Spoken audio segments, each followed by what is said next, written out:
Here we go again, you think by now I know better. Locked in my head, romanticizing forever. Last love I found, knees met the ground and all my roses died. Swore I was through, but looking at you, I think I changed my mind. Yeah, let's fall in love for the fun of it. Diving at first into all of it. Oh, what a rush, looking into your eyes, playing it off like it's different this time. Let's break our own hearts for the fun of it. One look and I'm dying to run the risk. I'll live in your head for the rest of your life. Oh, won't you be my hopeless Valentine? My God, don't we look good together? I should be running away, but so what, whatever. Oh, last love I found, knees met the ground and all my roses died. Swore I was through, but looking at you, I think I changed my mind. Yeah, let's fall in love for the fun of it. Diving at first into all of it. Oh, what a rush, looking into your eyes, playing it off like it's different this time. Let's break our own hearts for the fun of it. One look and I'm dying to run the risk. I'll live in your head for the rest of your life. Oh, won't you be my hopeless Valentine? Oh, won't you be my hopeless Valentine? Oh, won't you be my hopeless Valentine? You're a bad idea. Oh, but every time I see you, all reason and logic cut their losses. Yeah, let's fall in love for the fun of it. Diving at first into all of it. Oh, what a rush, looking into your eyes, playing it off like it's different this time. Let's break our own hearts for the fun of it. One look and I'm dying to run the risk. I'll live in your head for the rest of your life. Oh, won't you be my hopeless Valentine? Oh, won't you be my hopeless Valentine? Oh, won't you be my hopeless Valentine?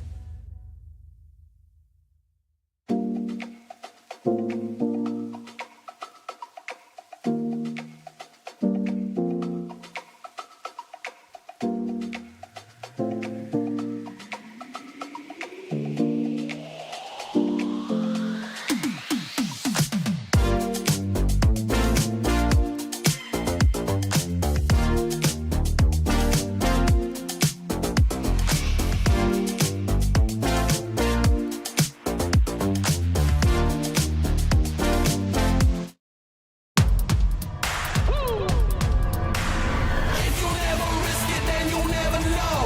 If it's holding you back, you gotta let it go. You gotta give it all you got, you gotta let them know. You are on another level, you are ruthless. Switch it up, it's the new flex. Ruthless, ruthless. If you never risk it, then you never know. If it's holding you back, you gotta let it go. 3, 2, 1, working! Yeah, the first step is showing up, now we're here. Yeah, the first step is showing up, hear them cheer. Yeah, the first step is showing up, now we're here. We're blowing up, hear them cheer. If you never risk it, then you never know. If it's holding you back, you gotta let it go. You gotta give it all you got, you gotta let them know. You are on another level, you are ruthless.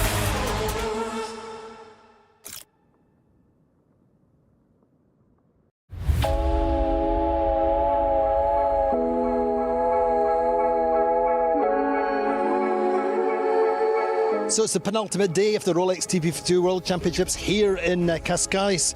Top of the table, it's the French leading by 2 points. First time they've ever led a regatta, so a little bit of pressure on them. American Magic, Quantum Racing pushing hard.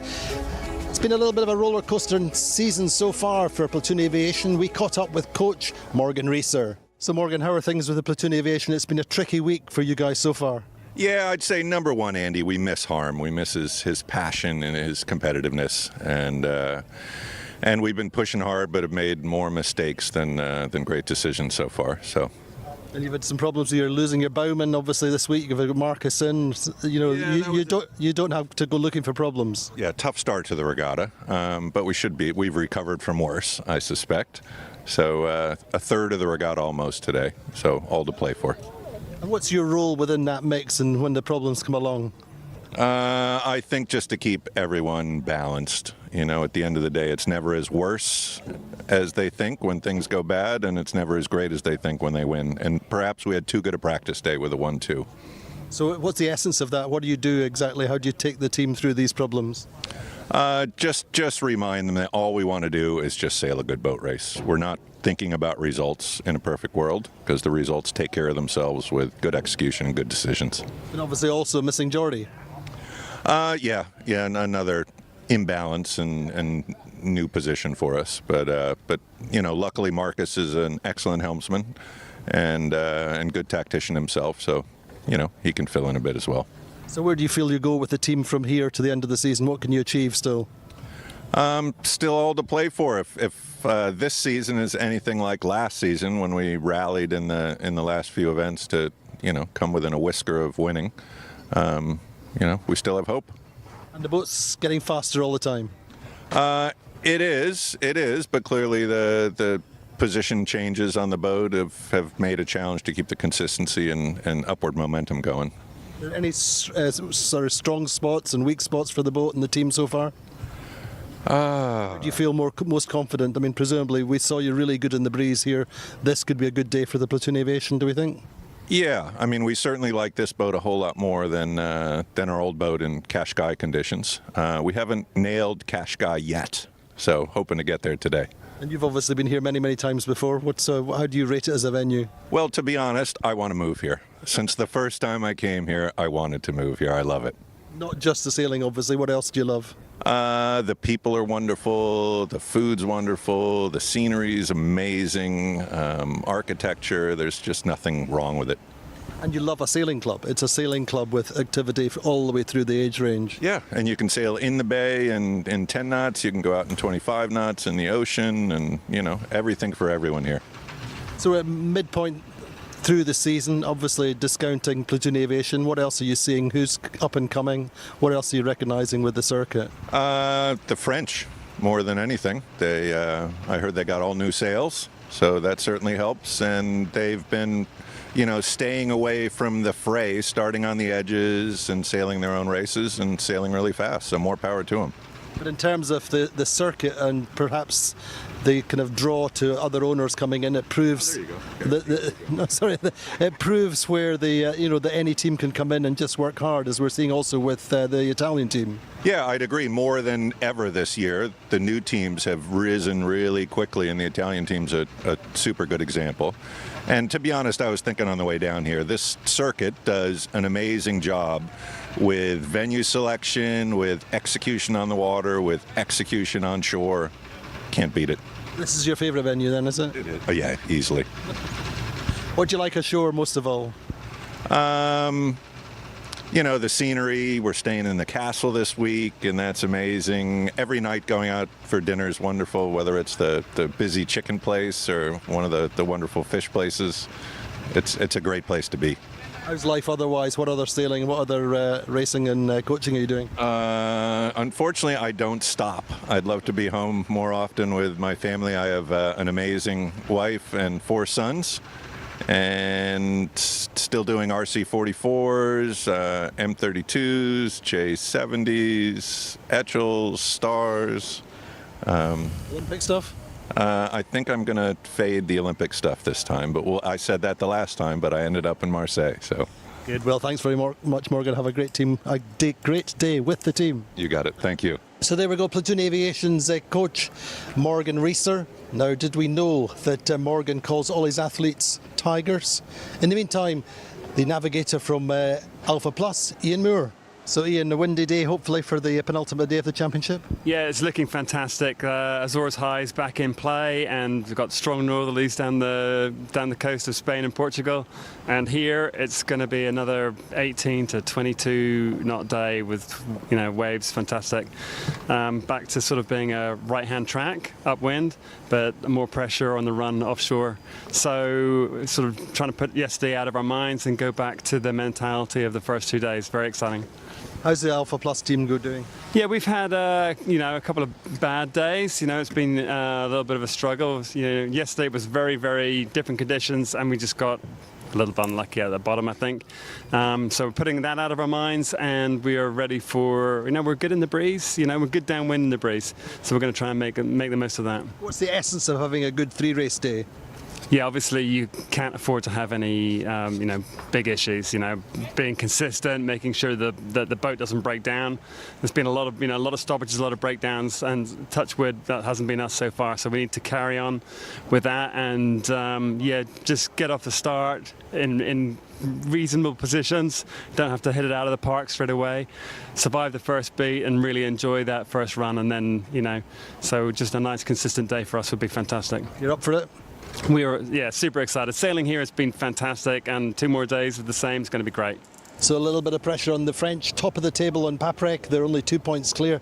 Very first time they've led a regatta. We caught up with Clément Meiser, who's talking about pressure. Believe it or not, Clément has a special hidden talent. He is second in the world at making a seagull squawk. And believe it or not, yes, there is a world championship. Here's Clément. So how do you guys feel this morning leading the regatta by 2 points? Oh, it's an amazing feeling. We did not expecting that at the beginning of the race. It's like a dream come true. We still have 2 more days to increase and go and try to keep the first place to the World Championship. You nervous? Nervous? I don't know. Excited? Yes. And what's the plan? What's the program? What's the strategy from here? I don't know if we still have a strategy. We have to keep sailing as we do still the beginning of the week and not be under pressure too much. And as a team, do you like the big breeze, lots of wind? Yes, we love it. We love it. In the beginning of the week we have strong conditions, except for yesterday, but we have how to say, I don't know. I lost my word, sorry. And tell me, the boss is here. Jean-Luc is here, but I don't know if he'll be on board today. Oh, interesting. He's nervous. I don't know. Apparently he's a little bit sick. Sorry, do again. Apparently he's a little bit sick. Anyway, tell us, you've got a very special talent. No. No, I won't do it. And let's look back at the highlights to yesterday. Just the one race, a little bit foggy, lighter. Let's look at yesterday.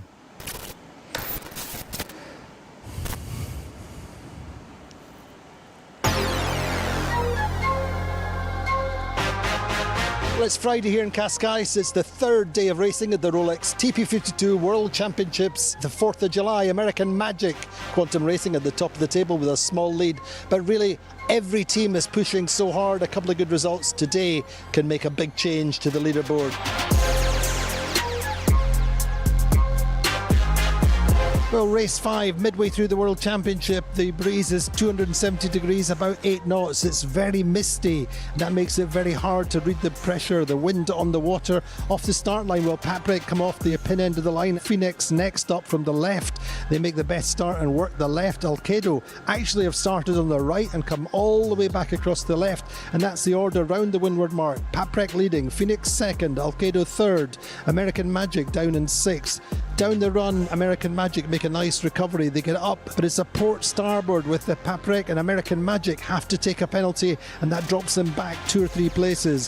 Through the finish line, it's a win for Phoenix. Nick Asher sailing his first race as tactician on the Phoenix. Paprek gets second and take the lead in the World Championship. American Magic finish in 6th.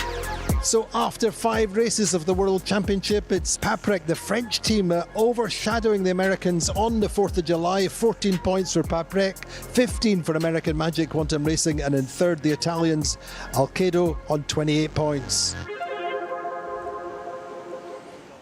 So an absolutely mouth-watering prospect today here in CASCAIS. The breeze is filling in nicely. We have this dream forecast, 16 to 18 knots of breeze for the early part of the day, then working through to 25, maybe 26 for the third race. Louise Vancer's on the water. It's huge anticipation. It was great to see the atmosphere on the dock and the atmosphere heightened even more, Louise, because Paprek are leading the regatta. They've never led a regatta before. They've never finished on the podium. They've done 2 regattas back to back in which they have been on the podium and then faded on the final day. Louise, your thoughts on the French team first of all? They're in a precarious position, but one which they could very well hold on to. Andy, I'm out here on the water and it's already completely on. I mean, 20 knots, big waves. I'm already completely wet. We crashed into a wave, I think, already 4 times. So it's definitely on. And I'm just here behind the French team. They do their last checks. Now they're going backwards. And I really love the French team. I love all the teams, obviously, in this series. But the French team, they're funny. They speak only French on board. And they're all from France. And most of the sailors also have a second job, so some of them are teachers or electricians or something, so that's a very interesting thing, because on the other boats they're mainly only professional sailors sailing, but on the French team they have this funny mix of like the world at home and the world here on the water. And when I spoke with them this morning, some of them seemed a bit nervous, Andy. Like, that was so cute to see these big boys, so experienced, so great sailors. But the pressure is on. This will be the most important day here in the World Championship. 3 races, they're in a leading position. The main trimmer told me, yeah, he hopes that they just like keep on focusing to execute the simple things right. That was the strategy for this event here and also for the season, because they say they don't want to invent big stuff. They don't feel that they're there yet. So with their sails, for example, they go with the most classic design of Norse sails, and they don't mix around or try to develop some custom sails or anything. So they really try to stick to the basics and execute it right. And yeah, I hope they can keep on going with their one today. Everyone is a bit nervous, but as Clément Maissorte said in the interview, maybe they're rather excited than just nervous. And how interesting is it as well that we think that the owner is here but not coming on the boat? I've also heard something about that he's super proud of his team, obviously, like great success, but that he also sent the message to the guys saying, oh, I think I shouldn't come on the boat. So how superstitious are some of the sailors, Andy? Indeed, I think there may be an element of that. It's interesting. We wish all the best, of course, to Jean-Luc Petit-Huguenin, who's the owner of the Paprek team. He does so much for French sailing, and this is going to be a big day for him. Let's have a look at the team lineup on the Paprek, of course led by Loic Perron, who's won just about everything in terms of ocean racing and records. Well, there's Jean-Luc Petit-Huguenin, who is the owner of the team. He doesn't steer, but he does enjoy being on the boat. But he's a big week for business, we believe, and so he's been otherwise engaged, helping finance a new project expansion for the Paprek team. Cedric Chateau is the helmsman. He is a full-time sailor. He's a career sailor who races, or is a former match racer and class 40 racer, in particular solo and double-handed. He also runs and manages the league, the French Sailing League from Le Havre for the Normandy region. So that operates everything from the small dinghy classes all the way up to their training programs for the Figaro and indeed for the IMOCA programs. It's a program which has produced sailors like certainly some of the biggest names in sailing. Loic Perron, of course, needs no real introduction. Just to reiterate, though, this is only his 2nd season in this level of Grand Prix sailing in the TP52. He's done just about everything else, from Mots to the America's Cup and everything else in between. Jean-Charles Monet is the navigator on board. Now he's been with the team for a little bit of time. He's an IMOCA project director and technical director. He was previously with Group Apicil on the last Vendée Globe. He's just joined the Paprek Arkea team the Paprek team, in fact, it'll be for the next Vendée Globe. Otherwise, we have Jean-Marie Doris, who was also a former IMOCA technical director, previously with the Audi All-for-One TP52 program going way back. Stefan Neve is he's actually a sailing director for the whole Paprek group, but he's the main trimmer. Valentin Sapin was previously 470 junior world champion, is now operating at a high level. He's doing 2 regattas this season, this one and then later on in the year, I guess. But he also sails in the ETF circuit. He's an ex-Youth America's Cup sailor. Stephen Lorizu, the other trimmer, he has been with the program for many years, and he's also formerly a sailmaker with Incidence Sails, and currently still a taxi driver. Jean-Pierre Goya is a grinder, and he's the boat captain, been with Stephen for many years. Clément Meister, as we said, he's the other grinder, and he, as we said, is the vice world champion in the seagull screaming or making seagull noises. And in the pit, Matthew Malandon, he's actually works for the TGV, the French railway company, out of La Rochelle. And Yves-Marie Pilon is the bowman, and he's the rigger. He's been with the program for about 10 years. So as you see, lots and lots of sailors there who have either second jobs, certainly not a full-time professional team, but they're under a little bit of pressure today. 2 minutes, just over 2 minutes to go. Louise, how's this? This is looking like a fairly standard course. Wind direction, I guess, in the 310, 330 range. It's a right-hand course, isn't it? And yes, so the upwind mark is on 335. The course will be 2.1 nautical miles long. And I did a little homework, pre-course race homework here. I measured the line. The line is square. That's at least the result out of my compass measurements with my telephone.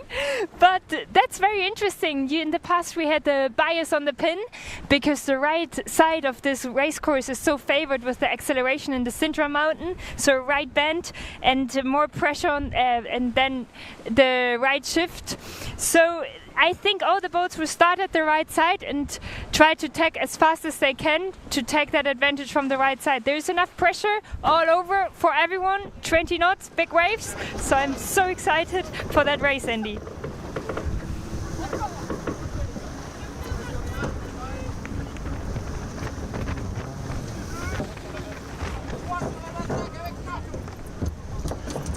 Paprek nailed the pin end of the line yesterday, and otherwise they've been fairly extreme in their starting.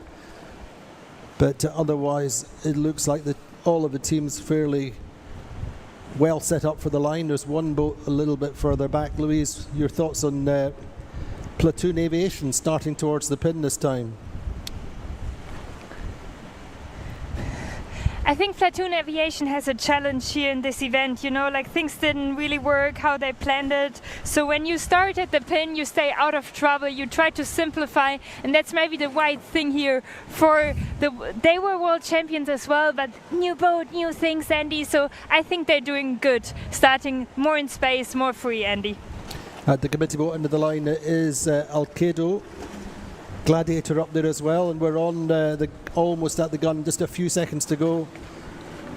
American Magic nicely forward with a nice lane. They've got about two boats lengths of space to leeward, which gives the chance to build speed. A nice start. Bow number 5 there is Sled. Bow number 9 we've got recalled. Indeed, so it's Prevetsa which has to go back.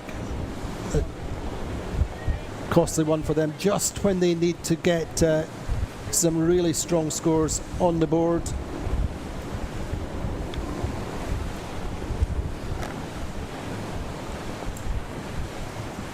So a good start, a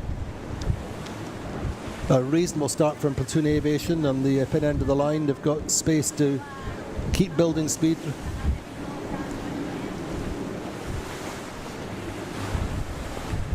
Difficult then for Preveza. American Magic Andy, have for also me, started really American- well. Yeah, for me, American Magic had by far the best start. You know, they were starting with full speed, somewhere middle left in the line. They have enough space to leeward. That's a very, very good start now. So they just want to go fast and then get the chance to tack soon to the right side to follow the fleet. Sled also looks in a good position. I'm just here leeward of Platoon Aviation. And Sled, they put the bow down. They try to put pressure here on Platoon. I don't know if they will maybe even roll Platoon, Andy. They're really, really fast. Like, the entire fleet knows that Sled is fast in more than 60 knots. They have such an experienced crew. I just talked the other day with the tactician Francesco Buni. He's one of my heroes. Like, I watched all his interviews, and each time he cried in the television with Lula Rossa, with the America's Cup, I also had to cry. And he knows he's trusting in the team, he's trusting in the boat. And they really want to push the boat in the strong wind because they know that they can do well, Andy. Indeed, they're fourth overall at the moment, coming off of a 9.88. So Sled really need to put a good score on the board in this race, but that could be the same, said to be the same for many teams. But it's Alcedo then, the Italian team, were lying third going into today, have made the best move, getting out to the right early. Our early leaders, Alpha Plus second, Paprek up there as well, Louise. Andy, yes, it was so funny. So this morning I had breakfast with Tina, the owner of Alpha Plus. I met her in my coffee shop where I always go in the morning, and she said she's believing so much in the team, she doesn't want them to give up, and she showed me a nice video of her dog like playing always with a toy and how she wants to show this to her team, that they keep on fighting. They are not where they want to be at the moment over the results, but they know that they're fast, so it's really then about the decision making. But they have the speed to win a race, and we talked about this so much already, that any boat here in any kind of wind conditions can win a race. This makes it so interesting in this fleet and in this series. Indeed, and on this course generally, if you can get ahead and read the downwinds, it was interesting to hear Ian Moore talking about the downwinds. That's more wind pressure offshore. And again, the progressive shift inshore, so there's always that balance going downwind, but at the moment it really is between the Alpha Plus and Alcedo. Paprek all owning that right side, but overall the angle for the boats going up just now further offshore actually looks pretty good, I think, for Platoon and Sled, for example. But quickly on board with Paprek, everything looks good for them just now. They've made a good start, Louise. Oh yes, Andy. And I kind of like from Paprek that they were starting more towards the right side, same as Alpha Plus and Alcedo. And for now, the right side looks better. And I think once the boat tacked onto the starboard tack and really get this effect of the acceleration of the Sintra Mountain and the right bend, then the boats from the right side will look even better. So in some overhead shots, you still see Sled looking good or American Magic looking good, but wait until they're onto starboard.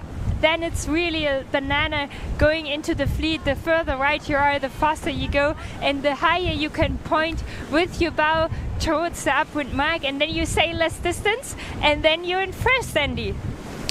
You make it sound so simple, Louise, but at the moment it's between Alcedo and Alpha Plus. Alpha Plus going nicely in this breeze. They got a good start, and certainly the best shape we've seen them so far this regatta, I think.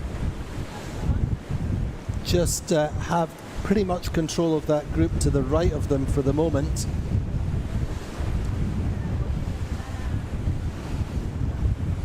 And what do we feel about Paprek's position there? Just a little bit sandwiched, but they have to just be patient, I guess, Louise.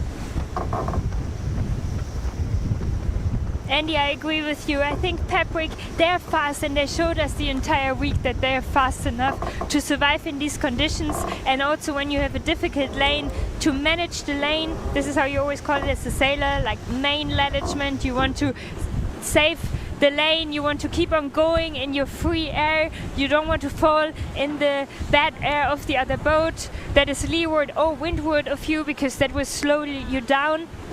But Alpha Plus on top of them, they're actually also going really well. They're fast in these conditions, you know. I think that the result they're in at the moment in the overall is not really representing how good the team is.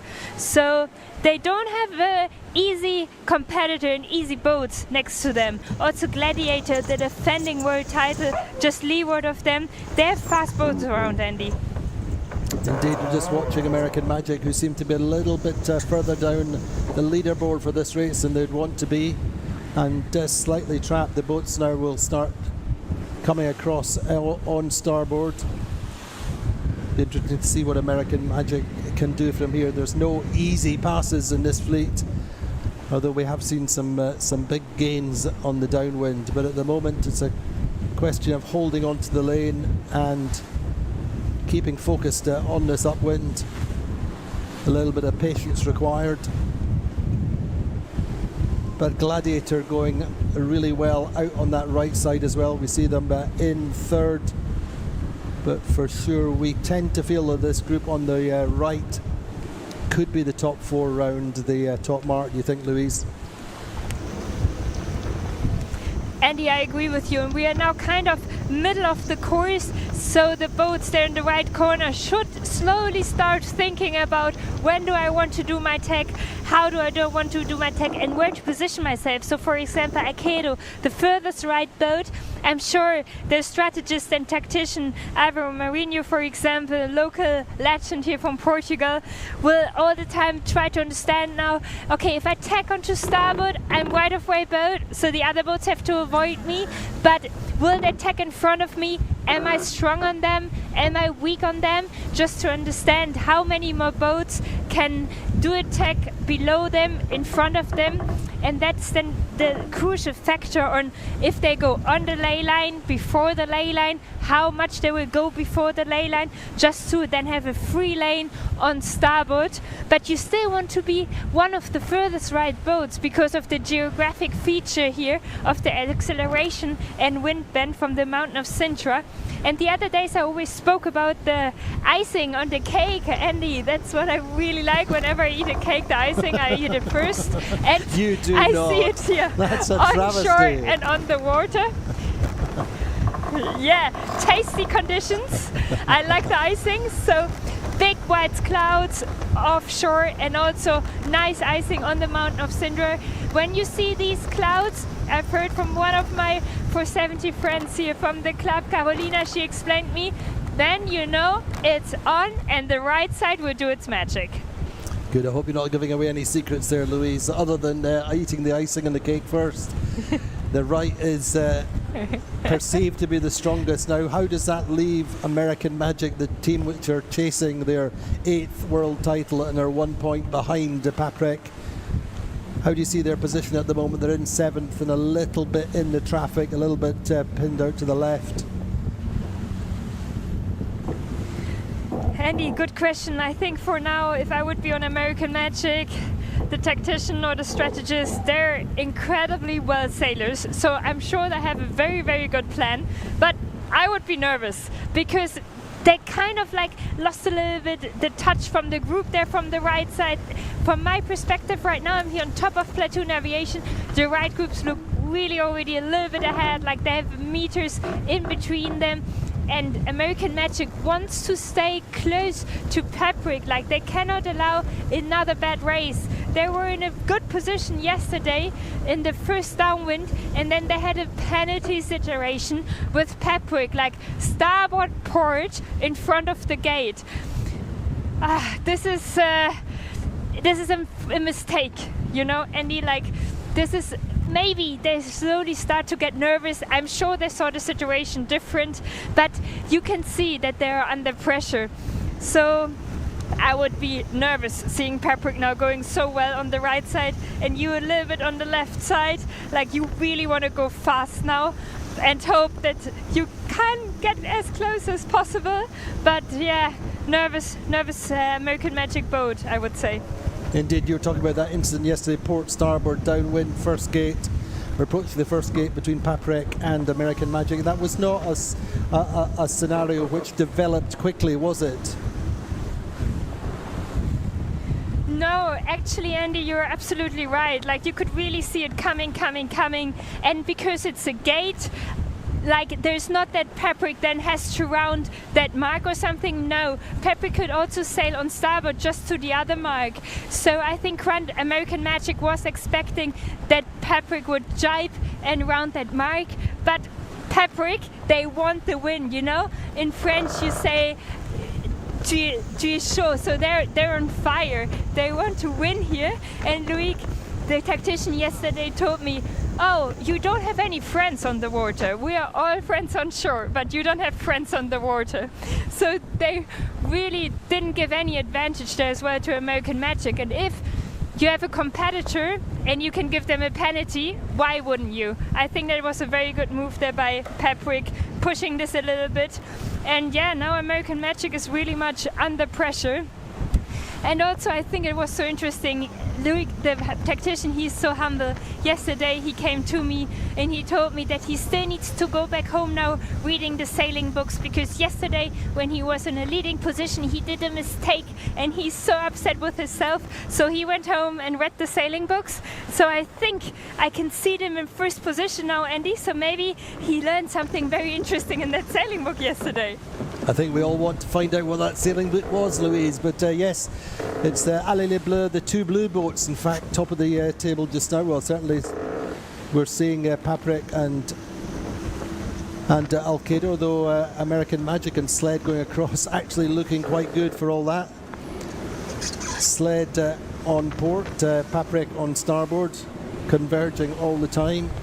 American Magic a little bit sandwiched there. Let's see how this plays out. But I think they're coming back. They've had a slightly more wind pressure offshore. And we've been talking about the right being so good. May well be that they can just get in there.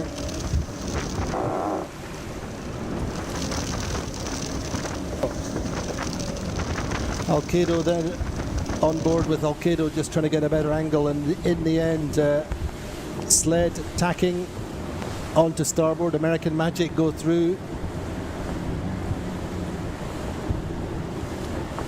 And in the end, I think American Magic will just be able to tack under the lee bow of Paprek and hold their position there. Whether they can squeeze up and slow the French down. Just watching that developing situation. Meantime, Sled have tacked a little bit earlier and have a clearer lane. The two top boats in the World Championship standing now head to head. So Louise, we were kind of writing American Magic off there momentarily. Now they're putting the squeeze on the French team, Louise. Andy, absolutely agree with you, and I just had a chance now to look on the tracking, and I put the long tail on because that always helps me to understand the wind shifts. And actually there came like a quite consistent left shift now in the last part of the upwind in, so the boats could go higher and higher, and I think that was the missing thing now for American Magic that didn't have before, and also Sled, and now they had this left shift that helped them a lot to be here in front. Very, very good for the teams from the left side. Also this safe Platoon Aviation, they also came in from the left, so just right on time for us, Andy, to have these boats so close together, and so exciting. When first looked the right so strong and now the left. I think Alpha Plus positioned themselves actually quite nicely there. They're kind of out of trouble. Paprek is definitely under pressure. They're holding their lane with American Magic so close to them, and they know that they are fighting for the same goal, Andy, winning the World Championship. Indeed, American Magic just keeping the squeeze on Paprek slightly on this two rightmost boats, I think, really coming up to this windward mark, first time up. Certainly Paprek hurting a little bit. American Magic in second, and it's looking like Sled may well get round the first mark in first place. They say they're coming off a 9.88 off the last 3 races. Won the first race and led after day 1. So if you just joined us, we're approaching the windward mark of the first race, race 7 of the series. American Magic versus Sled and Paprek. Sled, Louise, a little bit thin on ley line perhaps, maybe not. Yes, Andy, but we have this right shift coming in here now, so they will really round the mark very good. Interesting how to see how Alpha Plus will position themselves. It will get tight for them, Andy. It will, but in the meantime, it is the all-white boat of Takashi Okura with Adam Bichel steering, leading round the top mark. First time up, race 7. Penultimate day of the Rolex TP52 World Championship. In the end, American Magic getting round in second, Paprek in third. And then there'll be a couple of boats between them and the boat which was lying third in the championship. Alcedo just getting squeezed, just trying to find some space. Coming round next is Platoon Aviation in fourth, Alcedo fifth, Alpha Plus 6th, the Gladiator 7th, Value 8th, Allegra 9th. A really, really tight lineup round that top mark, Louise. Lots of boats overlapped.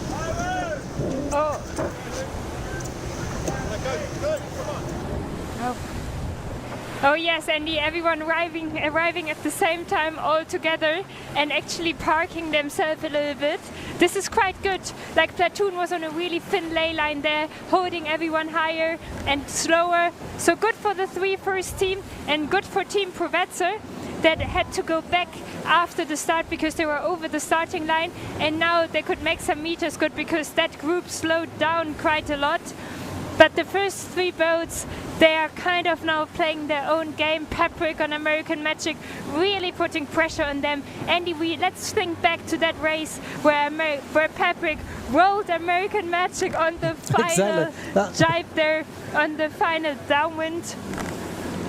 Exactly, we see that battle reprised, repeated just now. It is a little bit of a head-to-head between Paprek and American Magic down this run. The French team with the blue spinnaker chasing the American 7 times world champions hard, trying to get up.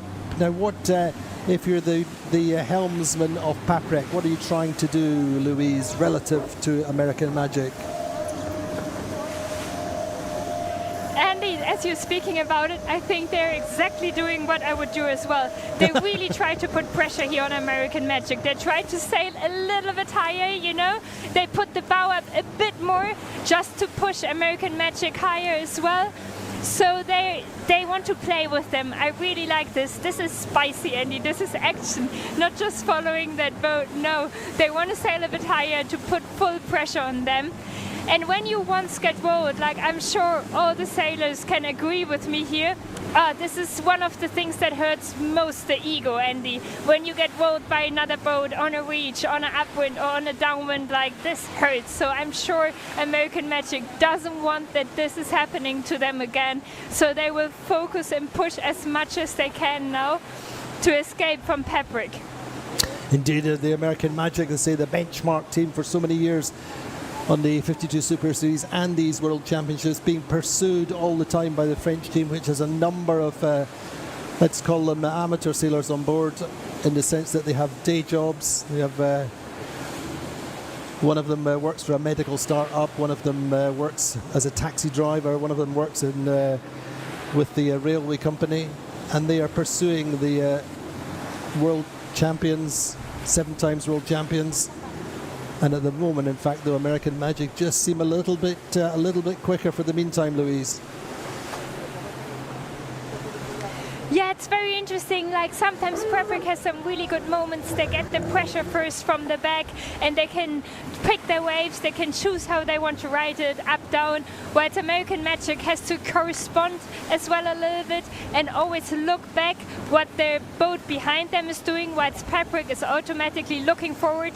And if I would be Paprek now, I would have an eye on when they want to jibe. We're getting here slowly to the jibing point, kind of halfway on the downwind, and they can be in a very good position to match the jibe of American Magic, and then they will be strong on them. Oh yes, and yes, I'm talking about it.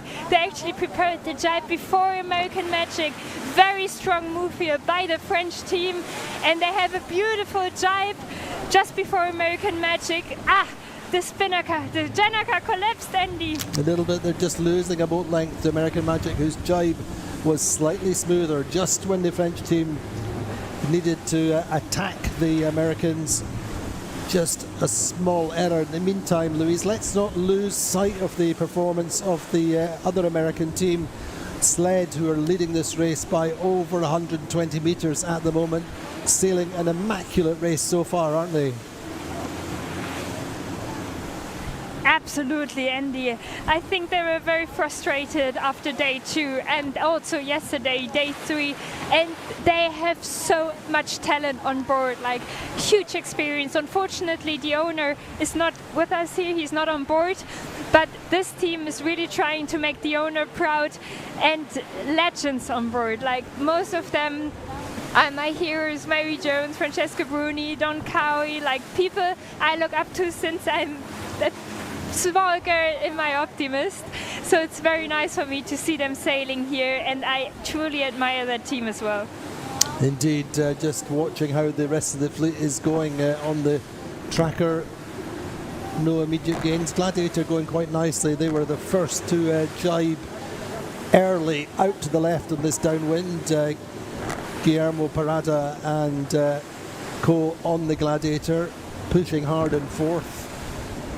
Wonder whether they'll be able to put some pressure on the French team. On the right side there we're seeing Phoenix, the South African team, which won the one and only race yesterday. They're in 7th. Great debut yesterday for Nick Asher, who has joined the Phoenix team. A nice, interesting move then, Louise, to see Nick Asher, who was for so long with the Allegra team, recruited mid-regatta into the Phoenix. Louise. Oh yes, Andy, I fully agree with you. I mean, they had an overnight tactician change. Wow, that was action, Andy. Like, that's when a soccer team would change the coach or a player in a game. That's action pure, I have to say. But they were really happy with winning the race yesterday. We did some interviews with them, and they were just smiling all over their faces. You know, there were people on board, the trimmers, they start doubting themselves. They were not happy with their performance, and now they really shine. They're happy with their new tactician, Andy. I'm riding to the downwind gate. I will let you know when I'm there. Yes, indeed, Louise. We'll catch you in a few seconds. We're watching there the big kite of Gladiator. Gladiator going quite well down that left side.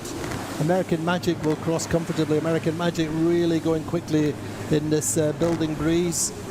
Sled out in front, making their jibe.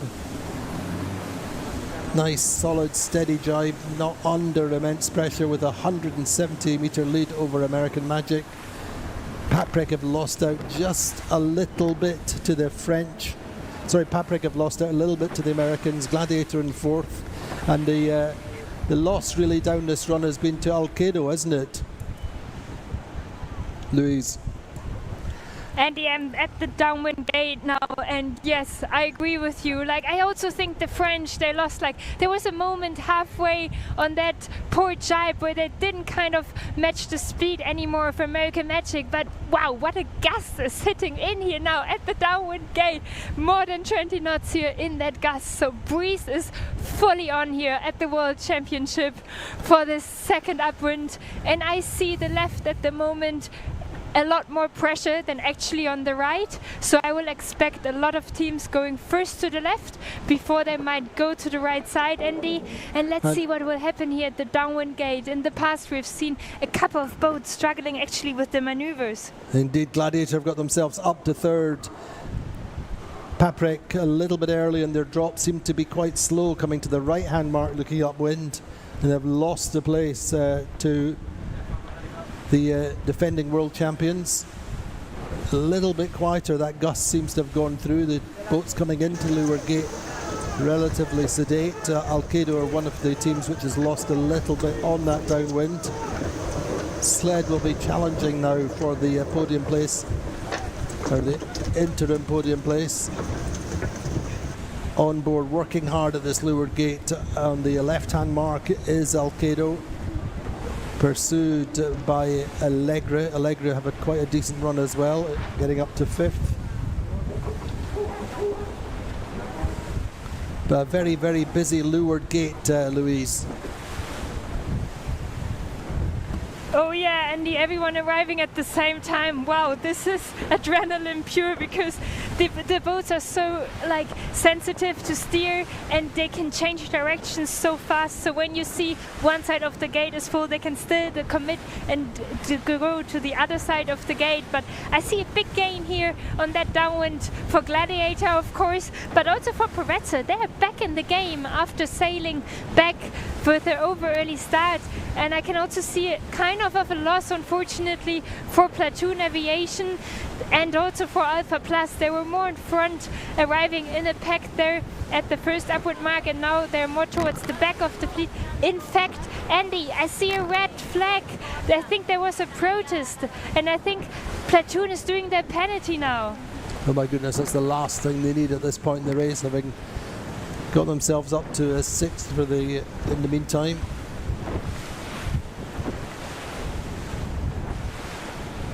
But really, this race is belonging to Sled. It's a little bit reminiscent, Louise, of the of race 1, the big breeze.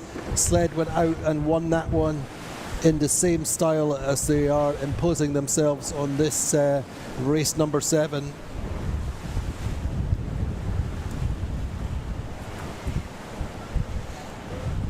And yes, for me, this is pretty much a replay of what Sled has been executing on the first day, but then they were kind of missing this performance on the second day, but now they're back. So for now, we had 5 races with 5 different winners of each race. I think this is also an incredible... Exactly, but in the past, 5 races, 5 different winners. So this might be the second win here for Sled, Andy. It could be. They are well clear of American Magic, who also are sailing a really composed race. They made the best start of the fleet, really, and I think really are sailing to their game plan.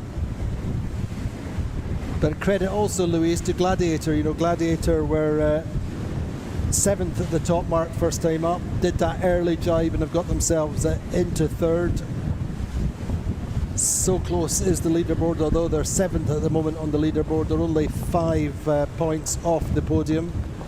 So stranger things have happened, and Gladiator are getting up onto the podium by tomorrow. But it's super tight all the time between 3rd and 10th on the standings.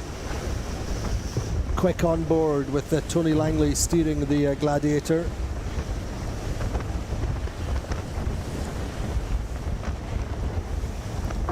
I think on Gladiator it's very interesting that Tony Langley is mostly steering the upwinds, and I think I saw Guijo Parada steering the downwinds. It's incredibly challenging to steer these boats here on the downwind with the waves and the pressure on the rudder. On a steering wheel, the rudder pressure is actually a bit less than on a tiller, so the boats, some boats have a wheel and some boats have a tiller.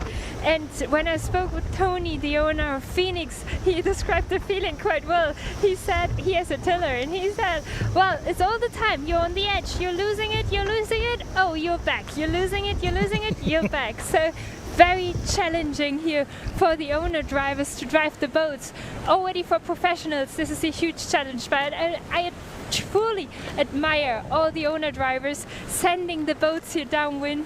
This is like a strong performance, and very difficult actually, Andy. But interesting, I think, is that Gladiator was one of the first boats docking out this morning.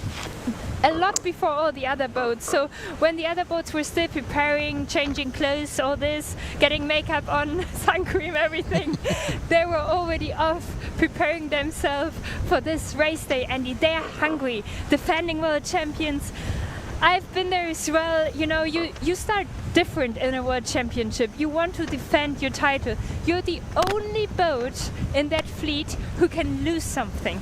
The others can win because they want to have the title back. But you're the only one who might lose their title. So Gladiator is hungry and on fire. Indeed, just watching Tony Langley then, as you say, he's, I think in some respects, he will pace himself over the course of the day.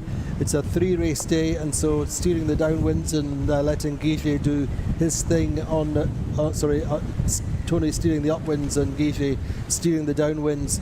It's good in terms of Tony pacing himself through, which is going to be a physically demanding day for all the teams. But Gladiator going well just now in third, chasing American Magic and Sled. They've got a little bit of distance. They've certainly, Gladiator have got a good position relative to Paprek on the race course, don't they, Louise? Absolutely agree with you, Andy. And I also think that this race course, there's still like some things unknown. You know, for me, the downwind, it was not totally clear. I see localized pressure, so sometimes there are gusts on the left side, sometimes gusts on the right side. And interesting is that sometimes when you sail in venues, the pressure is coming down to you, and in other venues you have to sail into the pressure. And this for me looks more like a racetrack where you have to sail into the pressure. So you could see it quite well on downwind. Sometimes the boats were running out of pressure, and just a bit higher of them was pressure, so they were then going for a higher mode, getting the pressure and then trying to stay in there. So quite up and downs as well, but now it's definitely on. Like everywhere is wind, just sometimes even more than a lot of wind. Yeah, we saw that definitely, Louise, at the leeward gate. There was a couple of boats came in with lots of pace, and then just a phase when it was lighter, and the boats just behind the leading duo or leading 3 boats were suddenly left. Paprek in particular with just a little bit less wind, but seems like Paprek are having a good race just now, scrapping over third place with Gladiator. And at the moment, maybe Paprek have the upper hand all the time. Then American Magic just pursuing Sled up the second beat. We're on race number 6 of the World Championship here in CASCAIS, just over the midpoint. Breeze is a good 20 knots on this upwind. Sled leading towards the right side of the course, these bluff little cliffs out on the road out to Ginshaw from CASCAIS. Also help the breeze accelerate down that course, down that coast. This really is classic CASCAIS conditions, and all the time the scrap going on between Paprek and Gladiator.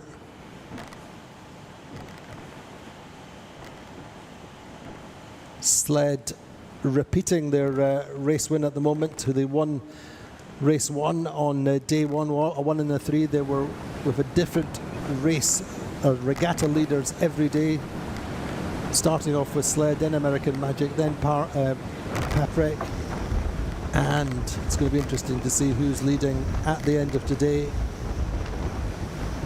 Sled are lying 4th on 29 points going into this morning.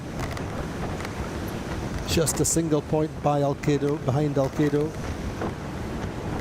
So the French team rallying on the second upwind. They lost a little bit on the downwind in terms of speed and positioning to American Magic.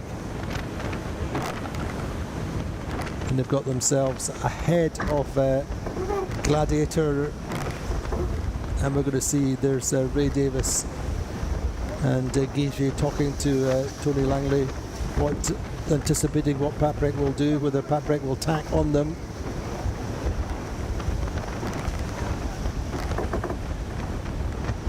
Guiget just telling Tony, I think, let's stay with this one, try and work it into the right, onto the right side of the course.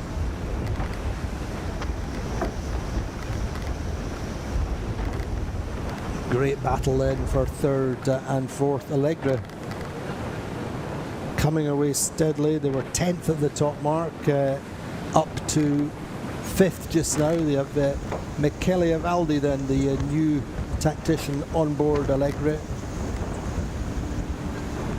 Started the regatta well with a second and a fifth, but then had a 10th yesterday,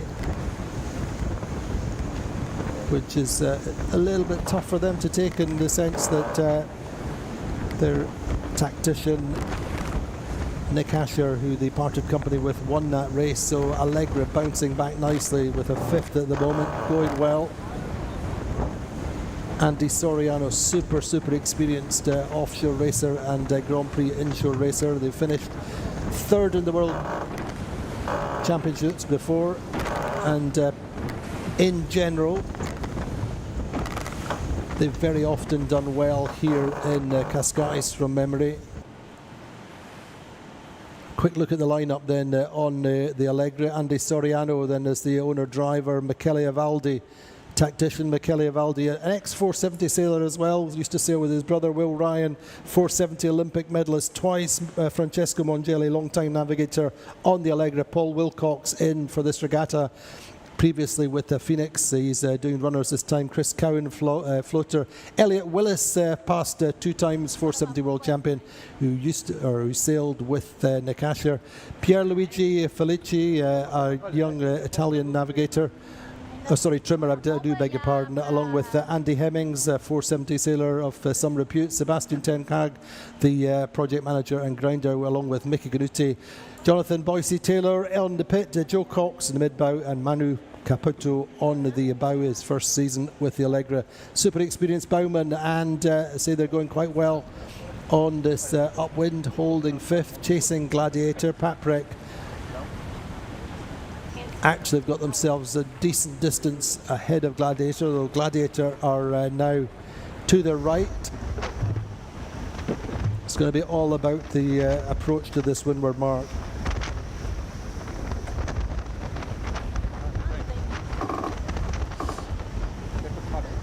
So a great team on board the Gladiator, with the addition this season of Ray Davis. Ray's been sailing on the Gladiator at home in England as well, partnering up with EJ, with Guillermo Parada for the first time this year. Danke. So listen, great little battle going on. Little private battles all the way through the fleet, Louise, aren't there? Andy, I'm at the upwind mark now. Wow. There's a lot of wind now and waves. Wow, and a lot of battles going on. The boats are still quite close together, so now they try to position themselves here into the upwind mark. I think Sled is having a more or less comfortable lead, like they still can't have a mistake, because for that the lead is not big enough, but they can see and sail their own mode now, and can breathe a little bit without too much pressure behind them. But behind Sled, then American Magic, Gladiator and Paprek, they're still in a distance to each other where they can lose or gain position, Sandy. Indeed, so we're watching Sled nice and safe on this upwind. A little bit of breathing space coming around the top mark. Fantastic afterguard. Andrea Vicentini, the Italian navigator, who's a really super dependable, super talented navigator, who's sailed with the Sled team, I think, for as long as I can remember, in fact. So they're comfortably round the top mark. They've led at every mark.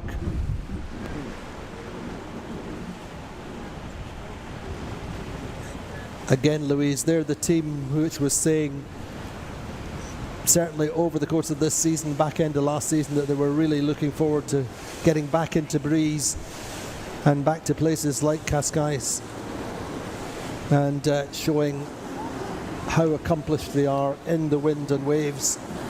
As American Magic round in second, Louise, and that will take them back onto the top of the table, I would imagine. And then a little bit of a gap then, really, isn't there, back between American Magic and Paprek.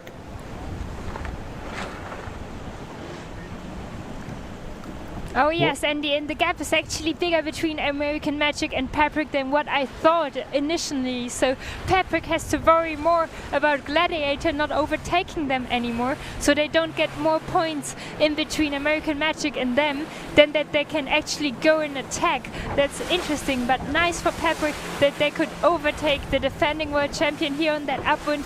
They were positioning themselves quite smart, and then on the attacking Gladiator there, that was well played by the French team.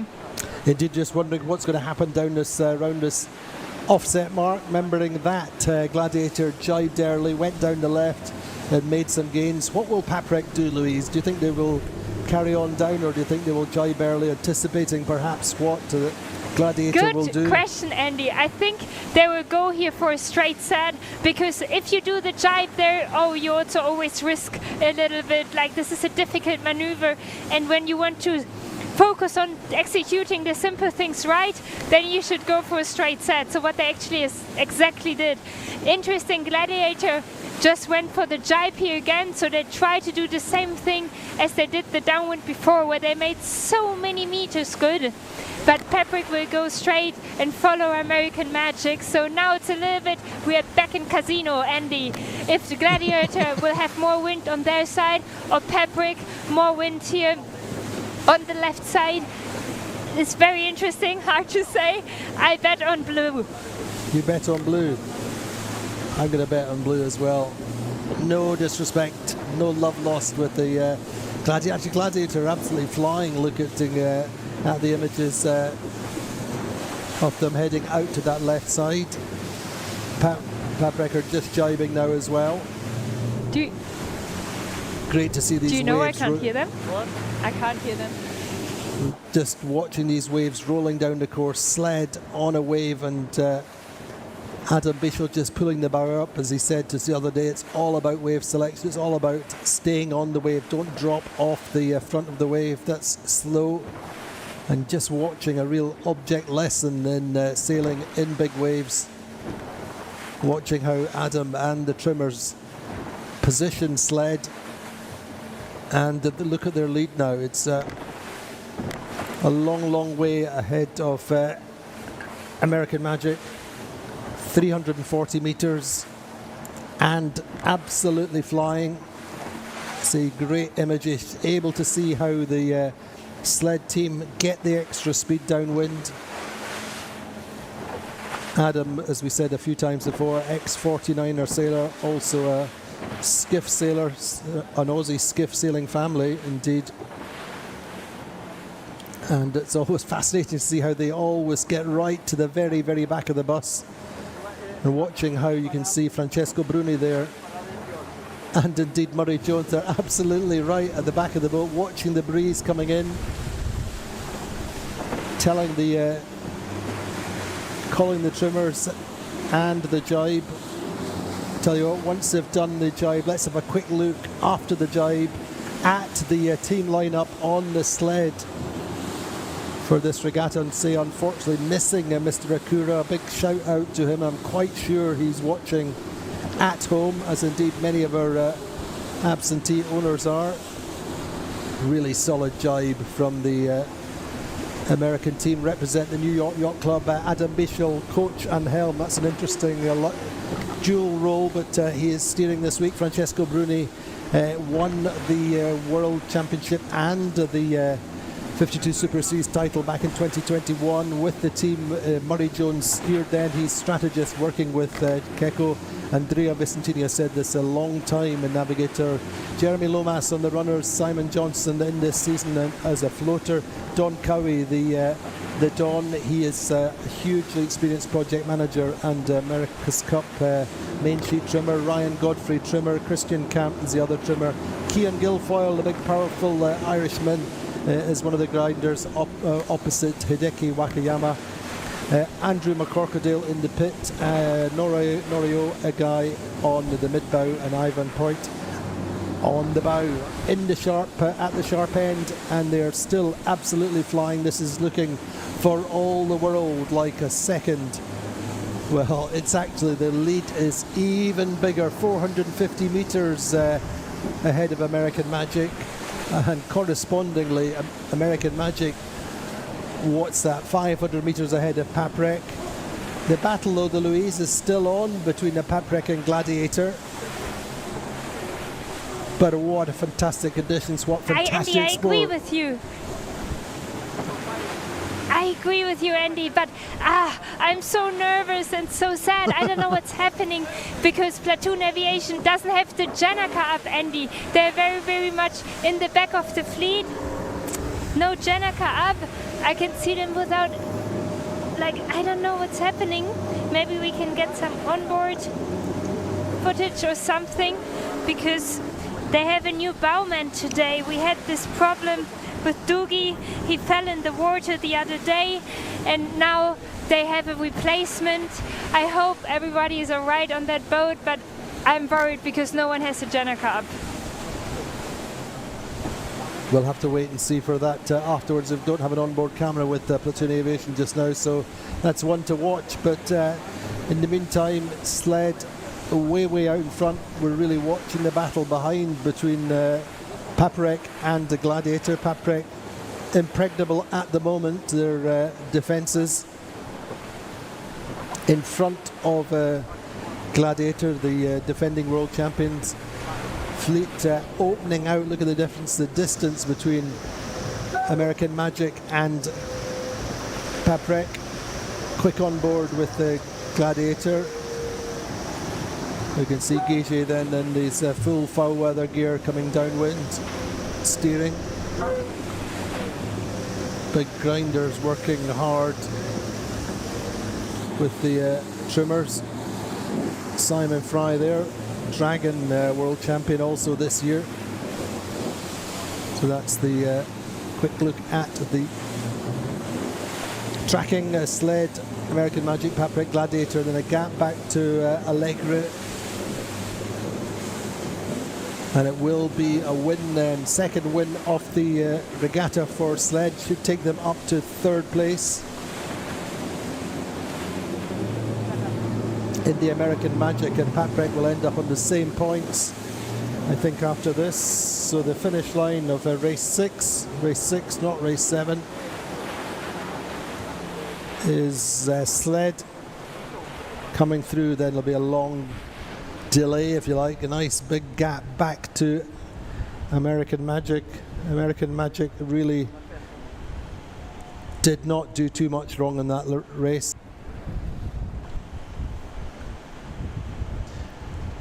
So American Magic coming through in second. Louise, American Magic really didn't do too much wrong in that race, did they? No, they said a phenomenal well race, Andy. I was first nervous for them that the first upwind so much towards the left, right. The right side looked so good, but then there was this consistent left shift just working perfectly for them, so that they're now in second place. Great result. Strong comeback after their protest and penalty yesterday. Well done for the team. And Paprek also did super good there with Gladiator. You remember I told you at the first upwind mark, I thought that they have to do a shift now in risk management, so not thinking anymore about how can we catch American Magic. No, shift back to how can we secure staying in front of Gladiator. So I think that it's super well. Then driving as well with Gladiator together and staying in control of that boat to be sure you stay in front of them. Indeed, they've done a great job, and look at the gap back to Gladiator actually, so massive credit to the Paprek team who've done their best. A little bit unlucky to lose American Magic. Really they lost touch on that first run. Gladiator absolutely flying, setting up for the drop coming through the line in fourth place. A good race for Gladiator. They were 8th or 7th or 8th at the top mark, Louise. Yes, strong comeback, Andy. They made that great jibe there after the first upwind mark as one of the first boats, and that brought them back in the position they are now. They're defending world champion. They want to go for it, Andy. They want to improve where they are at the moment and try to come out with the best results still possible. And what a gap in between these groups here. Now Allegra full speed going down, and behind them there were some nice fights, Andy, between Vaio and Aikido as well. Indeed, Vaio and Alcedo. I think Allegra will get through, and in the end, Alcedo just have the legs, just managing to outsprint Vaio. A little bit of a bittersweet moment though for Alcedo. They were up in second and third on the first upwind, but coming through with sixth for Alcedo, seventh for Vaio. Then it's very close. Can Preveza grab some places on the finish line? Maybe just get there, not quite sure. Louise, you'd have to call that. Did Preveza get an extra place on the line?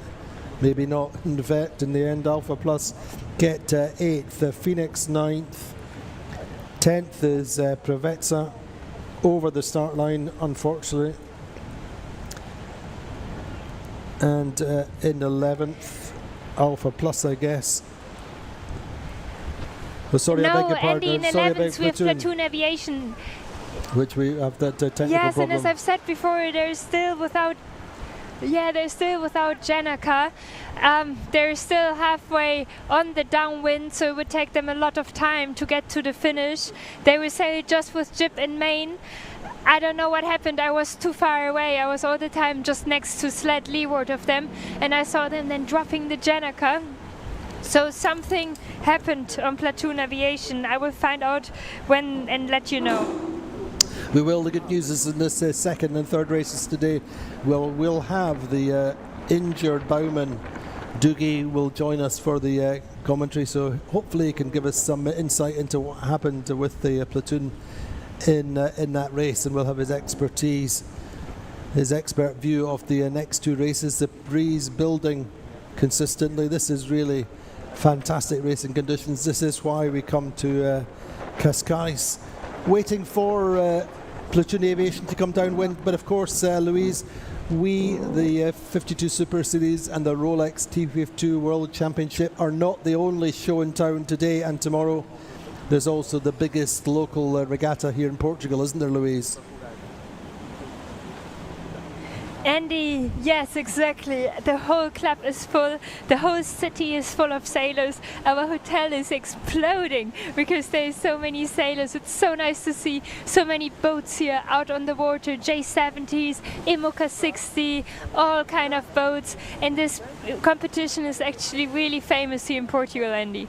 It's the Merpuri Trophy Regatta, I believe. It's the biggest regatta we've got ever. As Louise said, I think there's something like 80 or 90 optimist sailing. I think there's a whole bunch of invited international sailors in the optimist class. But we've got big boats, big boat classes will be racing as well. And as I say, some of the sports boats, SP20s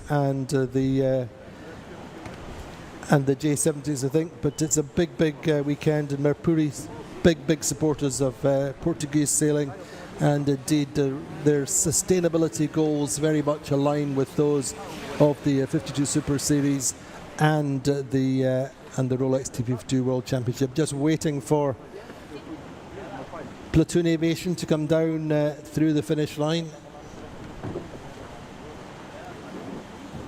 Interesting interview, Louise, with... I have a flashback, Andy. Go on, Louise, sorry. Yes, I have a flashback with Platoon Aviation. Like first day, first race, it was the same, right? Like they came into the finish without Janica up because Doogie fell in the water and then popped up behind the boat and got picked up by a jury boat later to bring back on the boat. Like these conditions, this is the extreme on sailing conditions. Big wave, a lot of wind, and it's everything can happen. I spoke this morning with Preveza actually, Andy, and one of the mid-bow guys. So the further you're forward in the boat, the more you're at risk in the boat as well in these conditions. And he said anything can happen when there is wind and waves like this. The mast can come down, the kite can break, you can fall in the water. So sailors have a lot of respect, are double, extra, triple careful on these days, and I try to be super cautious where they put their feet, try to have a hand somewhere at least where they can still grab themselves. So extreme conditions here in front of CASCAIS. But tell me again, Andy, what did you want to say about Morgan Reeser? He's one of my heroes as well, the coach of Platoon Aviation. Indeed, yes. I mean, he's coached so many Olympic medalists over the course of the year, not least back in Marseille with the Austrians who took the 470 medal. Morgan, such a down-to-earth and logical, great communicator, isn't he? Absolutely, Andy. I also wanted to have him as my coach for my last Olympic campaign, and unfortunately he was too busy. And then he jumped in, I think, 3 months before the Olympics to coach the Austrian team and won a gold medal with that Austrian team. That was incredible. Yes. I really like Morgan Reeser, like winning himself a silver medal in the 470 in Barcelona at the Olympic Games as a training partner of Jordi Calafat, who won the gold medal, and now they work together in Platoon Aviation. Usually Jordi Calafat is the strategist on Platoon Aviation, but not here with us because they have another team configuration. But I think Morgan Reeser is one of the best coaches, and he was one of the best 470 sailors as well. Maybe that's a relationship that you just missed out on, Louise. It would have been so great to have seen Morgan coaching the platoon-backed 470 team, but unfortunately that never happened. But let's hope things can improve for the Platoon Aviation team for the next race. Obviously they want to still gain an extra point rather than retire from the race, Louise. Every point, as ever, is important in this 52 Super Series. Remember that they won the circuit on countback before. They lost the circuit last year by a single point. Every point is absolutely critical in this circuit. Absolutely, Andy. So they will still fight, you know. And they have a new bowman today, Maite Pesler. He's also from Hamburg. I sailed with him in the past together. He's a great person. He's Actually, a doctor. he's not a professional sailor. He's also, exactly, he has a full-time job as well. So I'm very curious what happened to Platoon Aviation. Let's have a quick look at the standings then before we take a very, very quick break. American Magic then leading only on countback on 17 points with Paprek tied on the same points, the second for American Magic and third in that race. Sled in 30 points, now 4 points clear of Alcedo Vitamina due to that sixth place there. Gladiator 37 points, 38 for Allegra. Phoenix on 41, Value on 41, Platoon Aviation on 45, Prevezza on 45, and Alpha Plus now on 51 points. So American Magic and Paprek still are tied on points. Really, really nothing in it. Louise will join you again in a few minutes, but thank you so much for the fantastic insights in that race. Join us again in a few minutes for race number 7.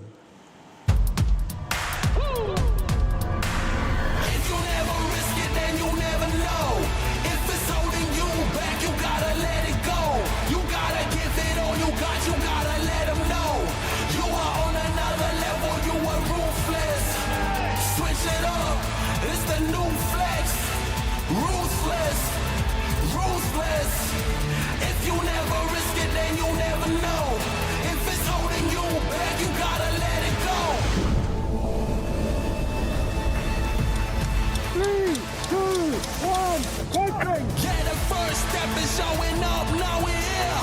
Yeah, the first step is showing up, hear them cheer.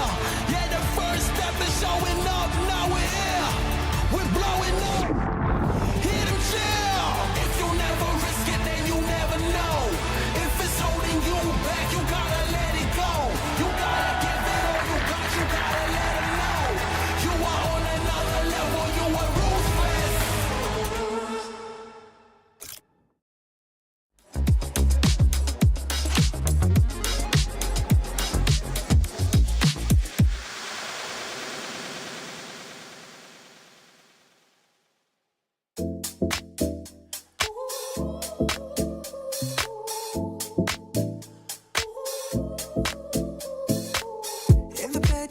So musical, in the club you scream.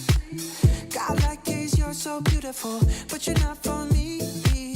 I can't sleep lately, I'm just trying to find peace. Classic melodies, I just wanna be free. I'm sorry, darling, I can't breathe. There's no room for us, there's no room for us. I said, darling, can you see? There's no room for us, there's no room. Now our lives are changing. Promises keep slipping. And I always knew it wasn't you. It wasn't you. Now our lives are changing. Promises keep slipping. And I always knew it wasn't you. It wasn't you.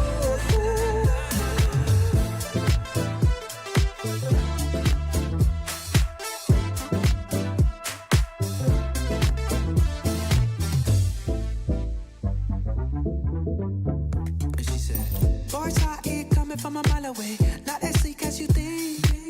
DMs early in the AMs. I'm not Becky from the street. All this time, baby, our love was so deep. You can't sleep lately, but what about me? I'm sorry, darling, I can't breathe. There's no room for us. There's no room for us.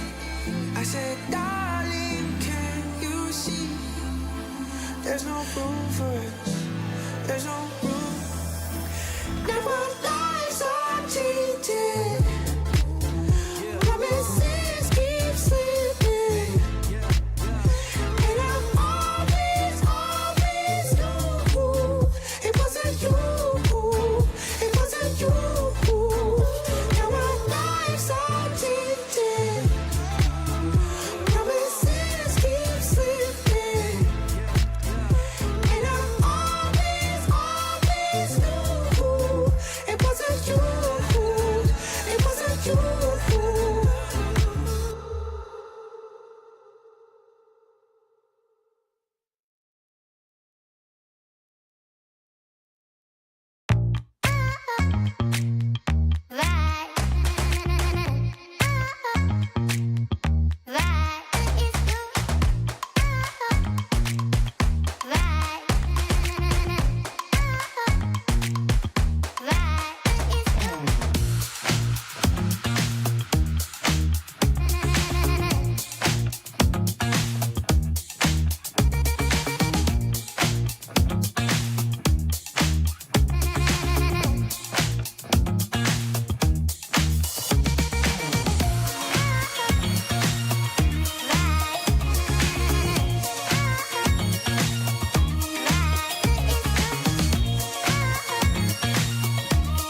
close. Stop drumming on my heart, please stop. The rhythm that you're playing is just way up. You're not singing in the right key, check your tone. Or soon you'll be a one-man man alone. Stop drumming on my heart.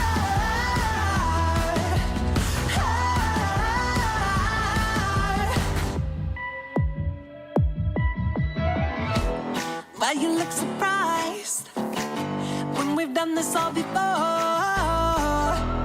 I'm not sure the highs really make up for the lows. When words don't work and I get hurt somehow, I feel like I'm the worst.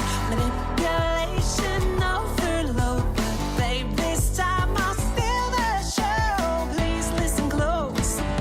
Stop drumming on my heart, please stop. The rhythm that you're playing is just way up. You're not singing in the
in my head, romanticizing forever.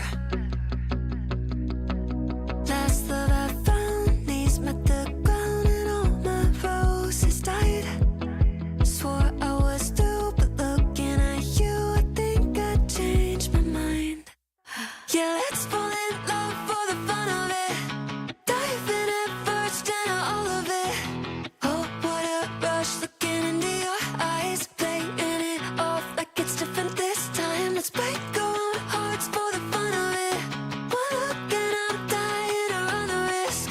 I'll live in your head for the rest of your life. Oh, won't you be my hopeless Valentine? My God, don't we look good together? I should be running away, but so what, whatever. Oh, last love I found, knees met the ground and all my roses died. Swore I was through, but looking at you, I think I changed my mind.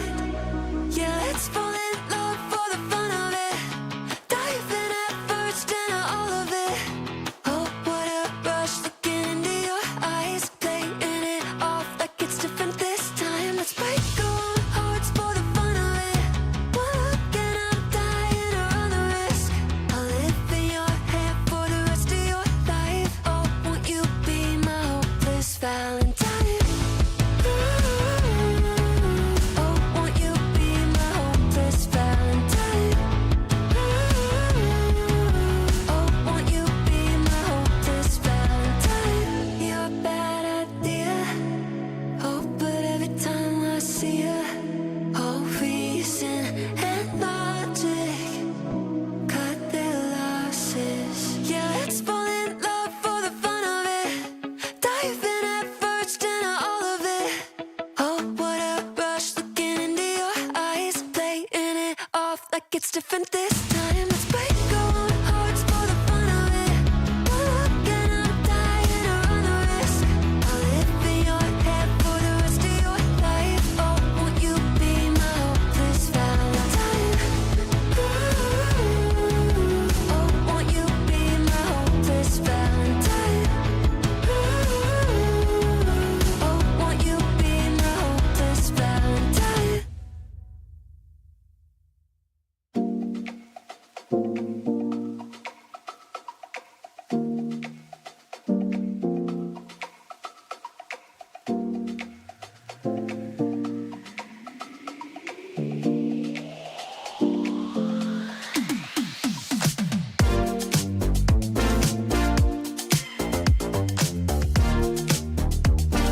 is showing up, now we're here. Yeah, the first step is showing up, hear them cheer.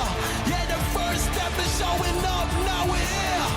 We're blowing up, hear them cheer. If you never risk it, then you never know. If it's holding you back, you gotta let it go. You gotta give it all you got, you gotta let them know.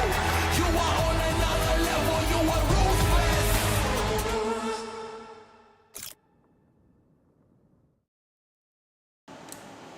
So welcome back to CASCAIS then. We're waiting for race 7 of the series, the second race of the day. We're expecting 3 races today. We've got great conditions, breezes over 20 knots still from the northwest. The conditions we expect and always hope for here in Cascais, this mecca for Grand Prix, big winds, big waves sailing. And a great race win there for Sled, taking him up to third place on the podium for this Rolex TP52 World Championship.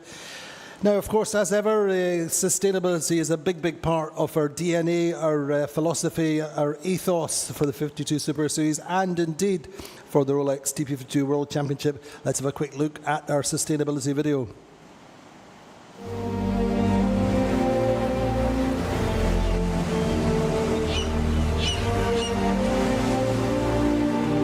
When we talk about sustainability and when we talk about plastic bottles, that is far away, that is like prehistoric already. We don't talk about those things, we talk about things that really make us to be environment friendly and make everyone and all the kids to be aware what is important to save this ocean.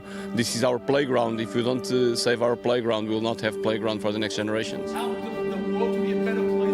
Yesterday we have done the beach cleanup, so they know that they also need to help to try to clean what the other ones are not enough educated to do it.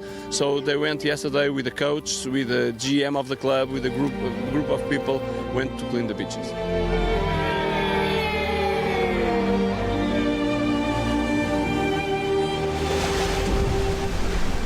Today we did one underwater diving cleanup where we just collect every sort of plastic, glass and other non-recyclable materials and recyclable materials to make sure they don't deteriorate the water life and also the corals and stuff like that, because doing stuff like that can not only damage the corals, because the corals are important for the production of oxygen, but also leave the water extremely dirty and unhealthy for all life, be it us or on the water. We do it every month just to keep it going, because over time people tend to forget, tend to be a little bit more negligent. Oh, it's just, a little bit of this, a little bit of that. But at the end of the day, are pounds and pounds of rubbish just laying around waiting to be collected, or better yet, not to be thrown away at all.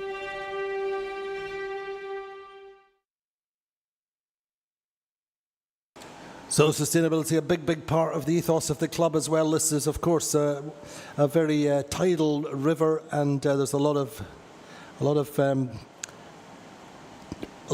plastics come down the river. All kinds of rubbish come down the river. So the club do a pretty good job of looking after the beaches and indeed keeping the messages into the town. So I'm joined by Doogie, their bowman from the Platoon Aviation. Doogie, unfortunately, a broken bowman for the moment. Doogie, how are things with your bad leg? They're not worse. It's slowly getting a little bit better. I think I'm on the mend, but everybody keeps telling me I got to keep resting it and icing it, which is... You're not very good at that like the rest of us. No, that's probably the most difficult part of this whole thing, is just staying put. So tell us what happened. Listen, I always push hard on the boats, and we basically had like I said previously, we had an issue with the spinnaker sheet, and I made a snap decision to go out to the end of the sprit and try and resolve the issue.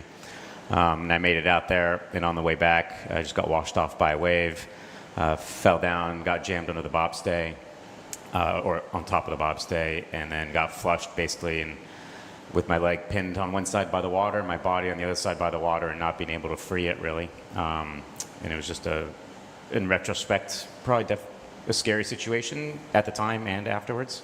So I'm pretty fortunate it turned out with as good as it did, considering. So you're just bruised? Yeah, just bruised mentally and physically.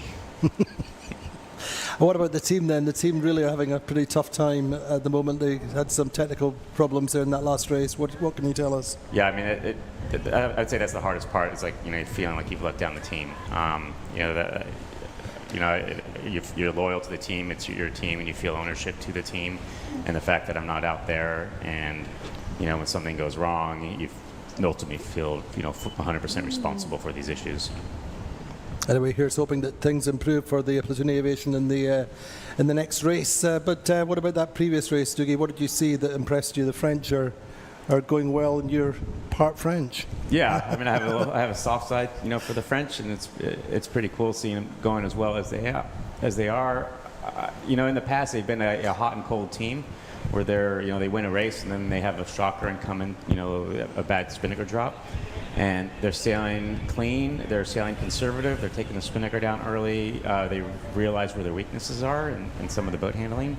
And I think they've cleaned that up a little bit. And it's really impressive to see them consistently in the top 5, coming around the top mark and working their way to the front from there. And it's interesting, or certainly in the dock this morning, there's so many congratulations, so many warm feelings for the team, all the other teams coming in congratulating them and encouraging them, perhaps more than they might for some of the big superstar teams. Yeah, I mean, I have to be a little bit careful here because I work with Terry a lot on the Bellamente. Of course. And so, he's not listening. No, of course not. And I wish them the best. And obviously I sail with all those guys all the time, and they're all great friends.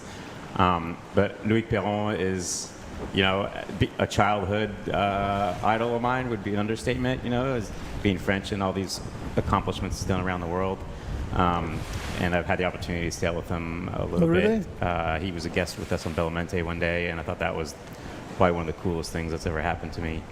And so he's just a super nice guy, and sometimes it's nice to see the good guys doing well. Indeed, but the great thing about Loic is this is still relatively new to him. He only took up the TP52 last year, and now here he is pushing this team to the top.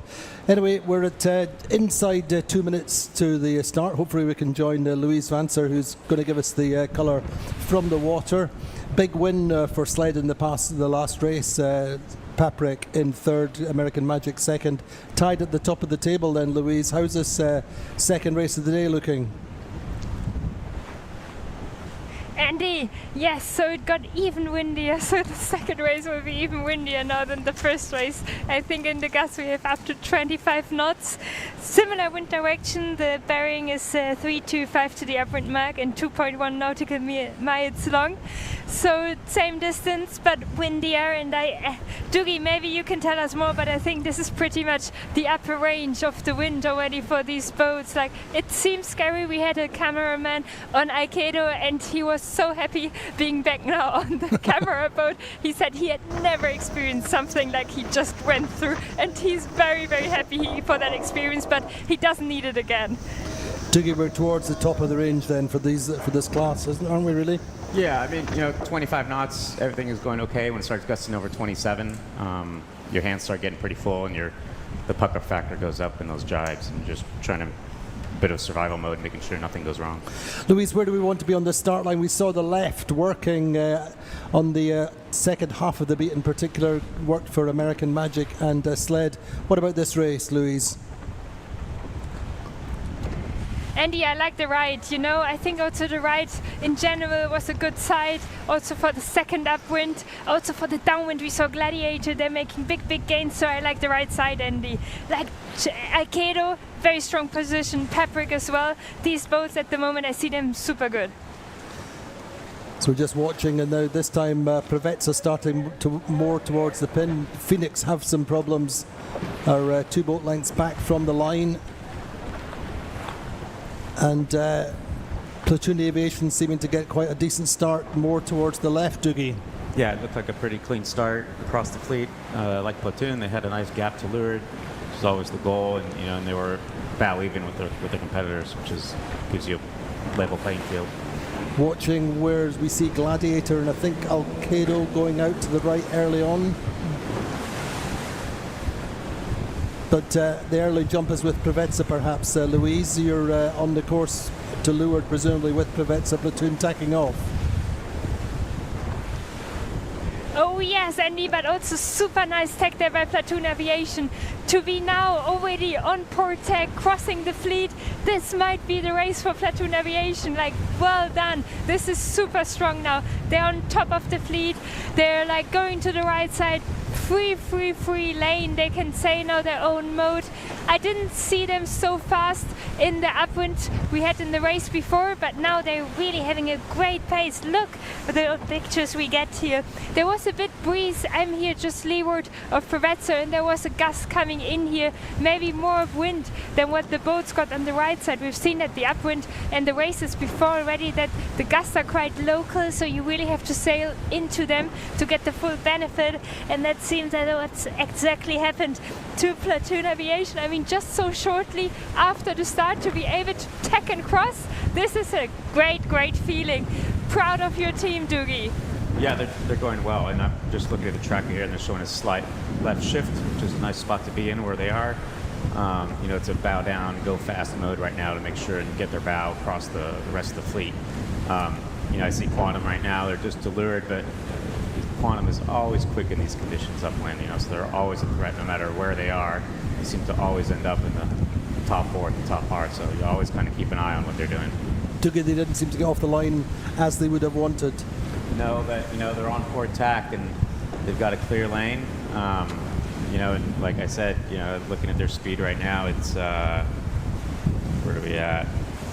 9 knots, so they're trundling along. They're hitting their targets. So don't count them out. Indeed, Louise, we're watching Preveza, probably the most left-hand boat with the value. How do you feel there? What are their prospects, do you think? I think Preveza is in a good position here, but incredible how much meter Platoon Aviation already made forward to the rest of the fleet. Like, Preveza could just not really tack as fast and as in the same moment as Platoon Aviation, though they started more or less in the same space, but they have a great mode. It's still talking to them on shore. They always didn't feel so satisfied about the speed of the boat, but now they seem to be going fast, and that Eugen, the owner, is looking happy now on the boat. I don't see him on the boat actually. I think usually in these conditions he doesn't like so much stepping on the boat, but I'm sure he's following the racing, happy now seeing his sailing boat going actually in a good mode here on top of the fleet. But Andy, let's also have an eye on the boats of the right side of the course. As I told you, I liked where they went, but as we've seen in the race before, you then have to find the right moment to tack onto starboard and have a free lane. The race before we had American Magic and Paprek, the French boat, coming then together, and they were actually like struggling a little bit. Paprek then not being able to sail your own mode anymore. But for now, you really want to sail fast towards the right side, work on your speed, get the most out of it, fight for every meter, and then see where you can put the tack in to go to the left again. In the meantime, Doogie, Alcedo going quite well to the right. They got off the line really nicely, didn't they, along with Gladiator? Yeah, Alcedo's going just fine. You know, they're going to have to work, you know, and make sure they don't fall into Gladiator as the right shift kind of comes in to play as you get closer to the ley line. But I'm still keeping an eye on Platoon. You know, I'm looking at their main. The main's breaking up a little bit more than what we'd rather see. But so why is that? Well, I think they're really going to bow down fast mode right now. I think they're really just trying to go fast and consolidate their lead and you know, minimize any gains that the group to the right's going to have. Interesting for you to see things off the water.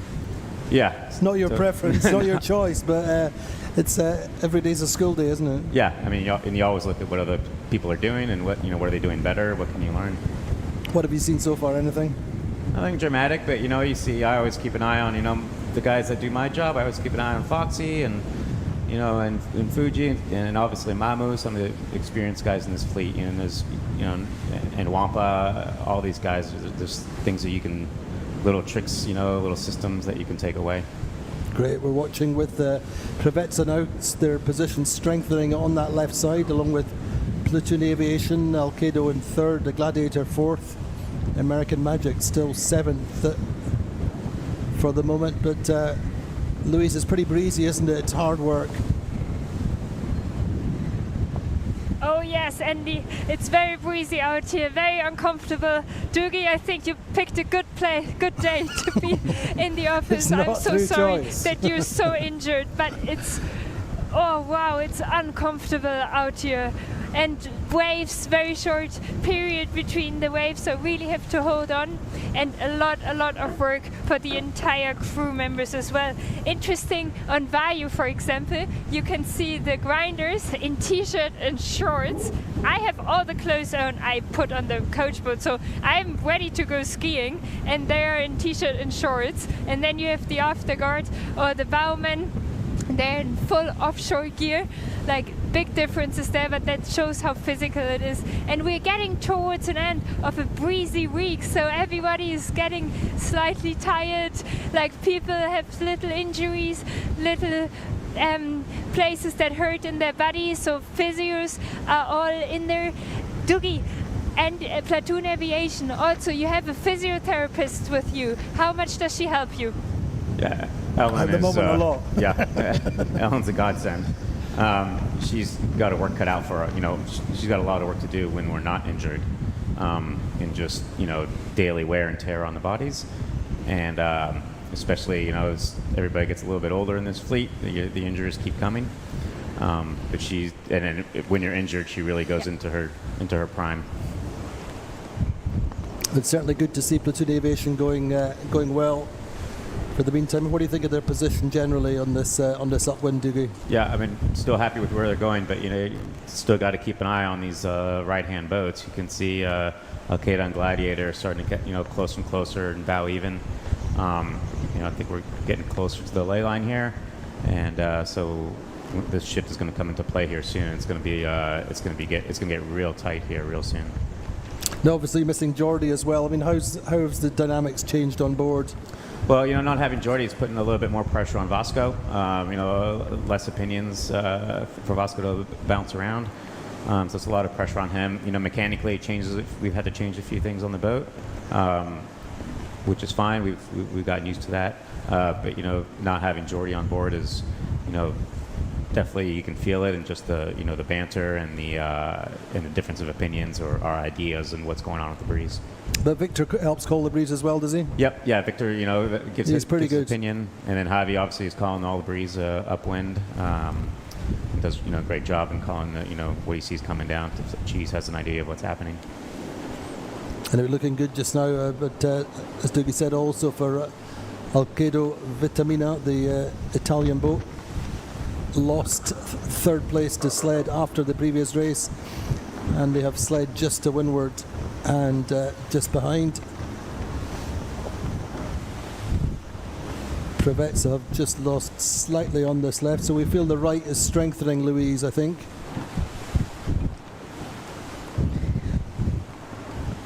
Yes, Andy, so I see the right quite strong, but if we think back to the first upwind we had in the race before today, also the right looked so good. I got so excited for the right side and so nervous for the people on the left, but then this consistent left shift kind of never stopped. That gave the advantage for the boats who were further left, so as it would be now Privetza. But for now, for me, Platoon Aviation looks in such a strong position. Wow. Very, very well played. They really picked the right moment just after the start to tack onto port. This is super good for them. I'm so proud.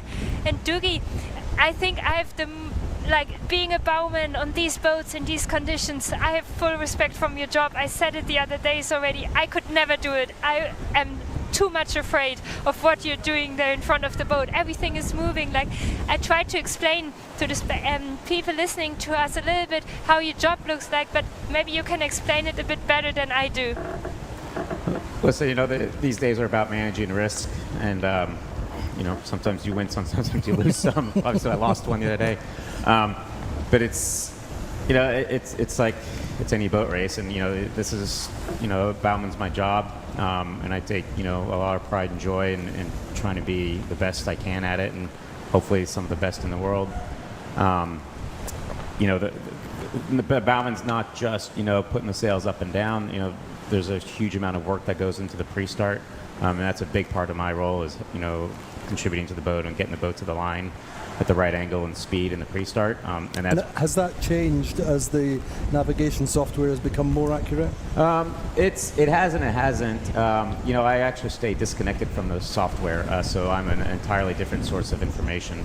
The software still, at a certain point, basically in the last, 15, 20 seconds when it comes to acceleration, it becomes the bowman's call. And I've always said it'd be interesting to see what the pressure is, my blood pressure is when it comes to that time, because the stress is pretty high.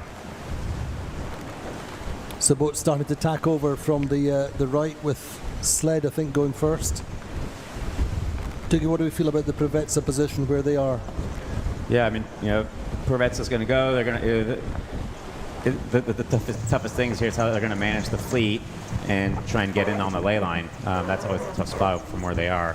But I see Platoon's tactically bowed, so we're probably either on ley line or ley line for the white buoy. It's kind of a general idea of where we're trying to aim for. So you'd be pretty happy, if where they are right now, I think. But the fleet's pretty compact, isn't it, Louise?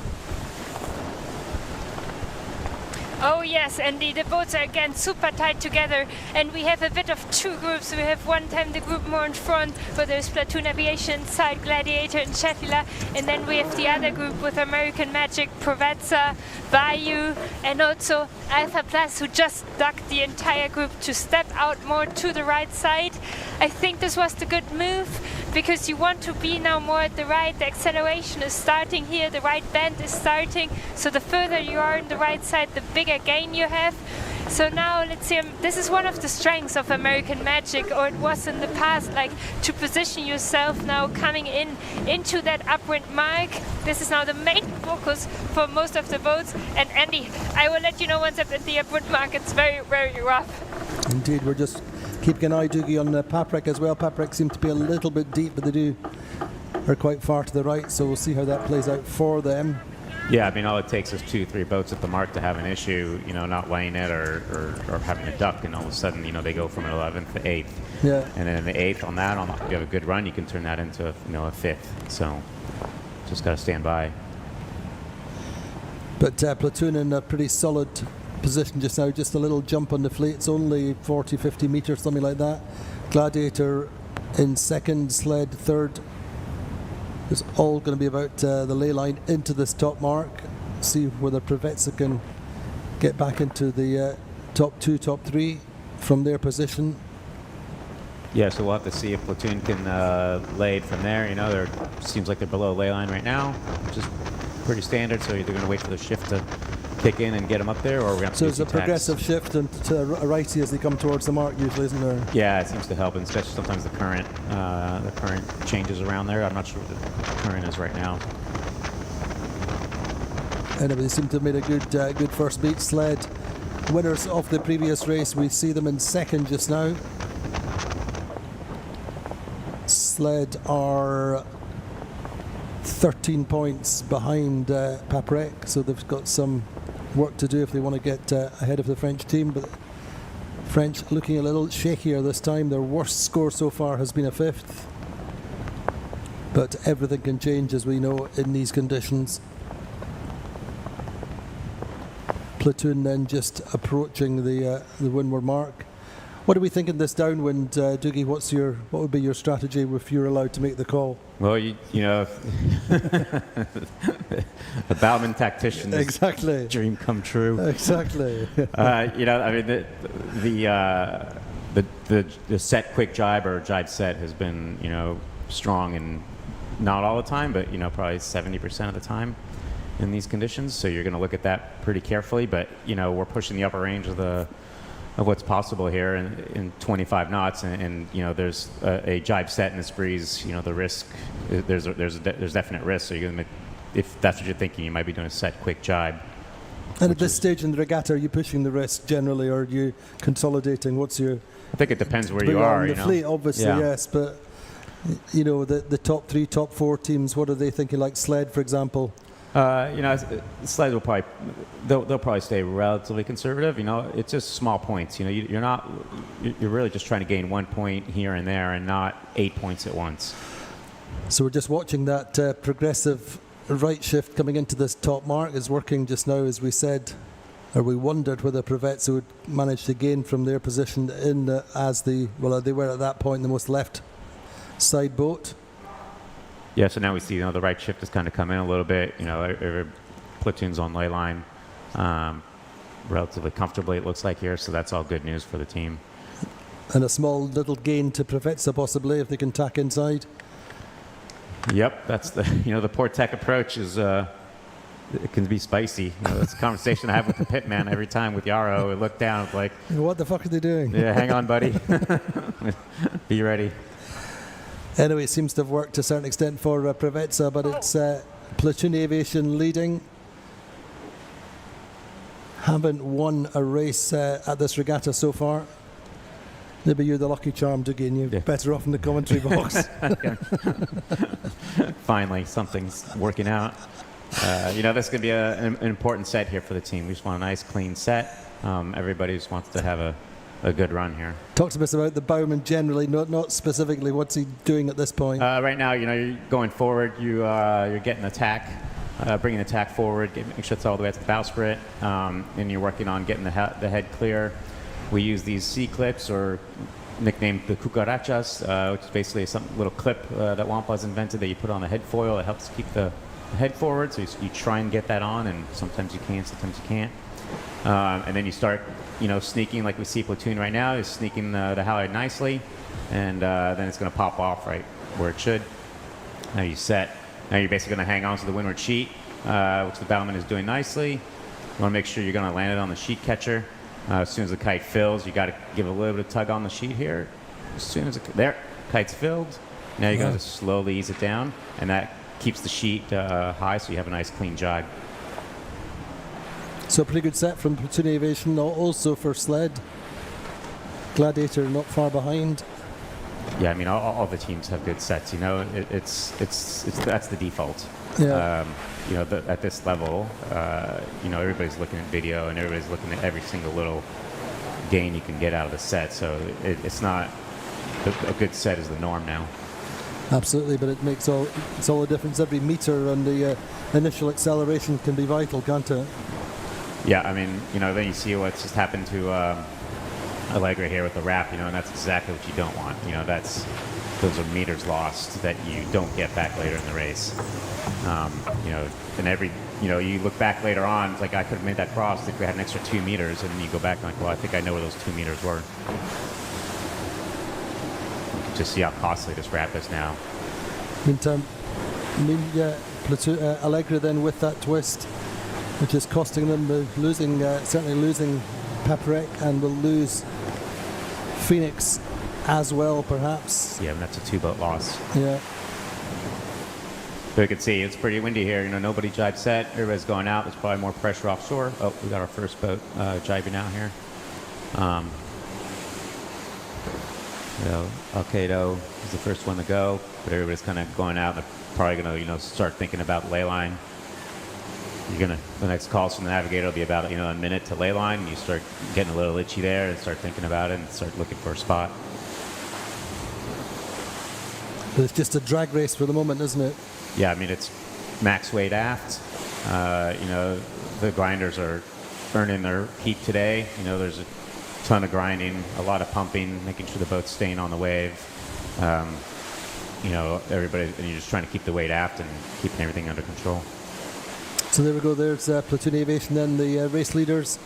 Just a little bit more on the positioning of the crew at this point, and then Doogie. Yeah, so you can see the forward guy right now is Cheese or Dirk de Ritter trimming the main. So if you wanted to go more aft, you could actually stand further aft. So we have another click to go if we're really aggressive. But you can see the bow guy is basically the third or fourth guy back, sitting on the rail. We have Javi standing up and trimming, and then the 2 grinders on the aft pedestal. And everybody tends to be the same downwind, don't they? Yeah, I mean, there's little, changes, differences here and there. But like you can see here, they're probably thinking about a jibe, considering we got a grinder forward right now. So the conversation has has commenced, that there's a jibe incoming, and just trying to get people in position. But you don't want to move people too early. The boat slows down, so it's a bit of a catch-22. But here we go. Everybody's getting in position, so we're probably about 4 seconds from a jibe here. I can hear Marcus counting down. 3, 2, 1, and here we go. Important to stay on the wave, isn't it? Yeah, I mean, jibing on the wave unloads the main, makes the jibe a lot safer. You'd be pretty happy with that jibe. It was relatively clean. Boat stayed up. It seemed like they stayed on that wave. You'd be happy with that. In the meantime, Gladiator and Sled jibing in stereo behind. Gladiator have lost their kite very slightly, which is to the advantage of Sled, who are ripping away. Yeah, that's a tough one. My guess is Gladiator was on a simul jibe call, and they possibly could have gone into a jibe, with not everybody being ready. Although it seems like we might have a little bit more of an issue there. Lost the sheet, maybe. Yeah. So tough moments, Louise, for Gladiator. I don't know if you're seeing that. Oh, we got cat flap out on the bow here. Oh yes, Andy, I'm just seeing leeward. So. That's not what you want to see. No. Yeah, Doogie. Hang on, buddy. All right, he's off. Good work, cat flap. Exactly. There we go. So they just had a sheet get caught, basically, in the attack of the kite. It's hard to tell from off the boat why that happens, but they're often going again. But it's cost them a few boat lengths, losing Prevetsa a little bit. In the meantime, we're watching Paprek in 8th now. American Magic have got themselves up to 3rd. They were 5th round the top mark. Yeah, I mean, to give you guys an idea, Gladiator was going 11 knots to that whole time, while the top guys are going 18 to 20 knots. Yeah. So you're doing that for 20 seconds. Those are go on. lengths. Boat lengths just given away. No, how many? That's the navigator's job. Exactly. And ask Jules later.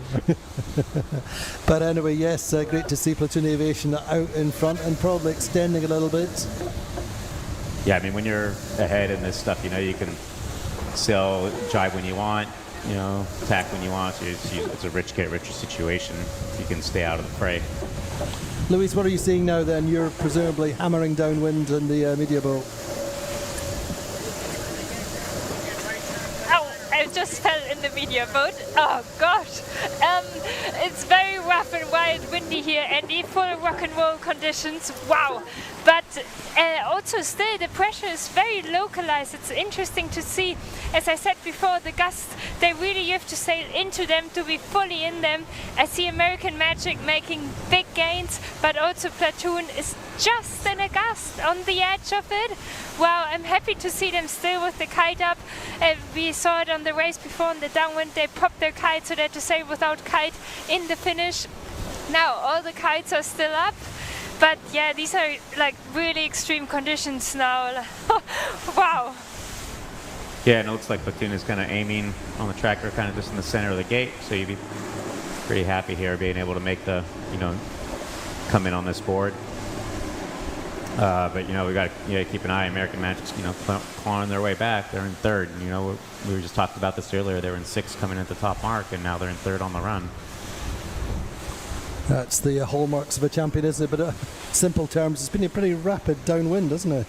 Yeah, and Terry's a pretty conservative tactician, and sailed with him on a few other teams, so we kind of have an idea of how he works, and he's always going to go for the small gain, and in this case, it's paying off. Nice drop from Platoon Aviation then coming into the leeward gate.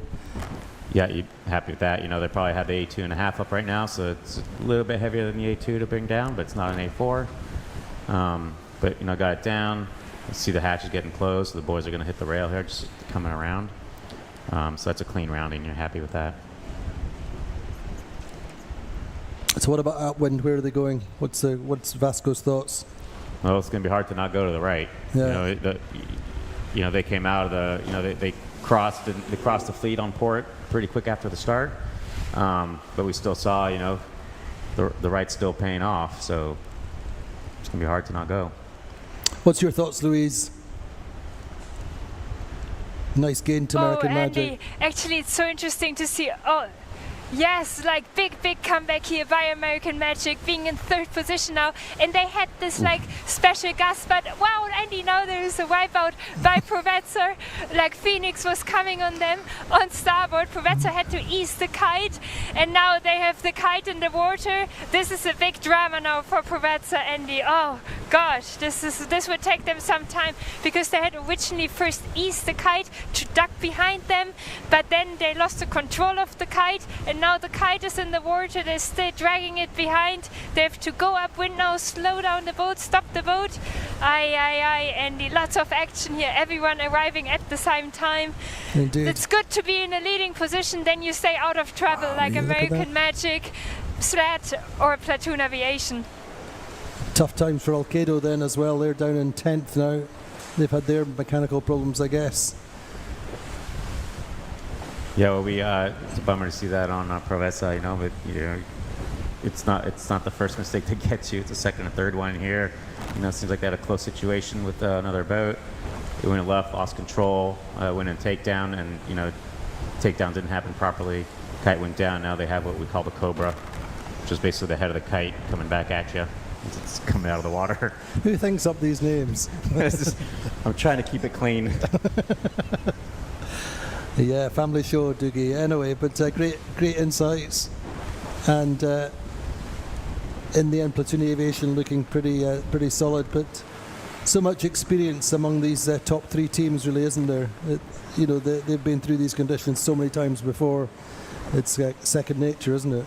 Yeah, I mean, you look at the rosters of tacticians and trimmers on all these boats, and it's how many America's Cups and World Championships and Volvos and ocean races have these people won?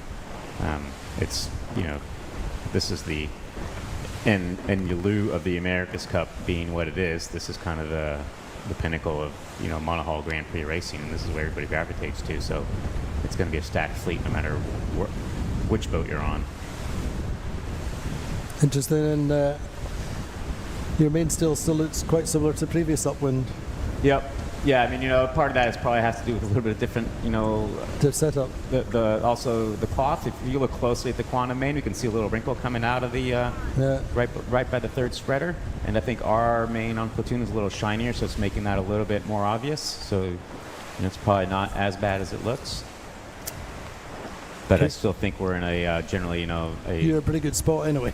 Go fast mode, so you'd be pretty happy. The last thing we want to do right now is go slow. The last thing you want to do is criticize Jordy. Please, no. That's not what I said. Looks great.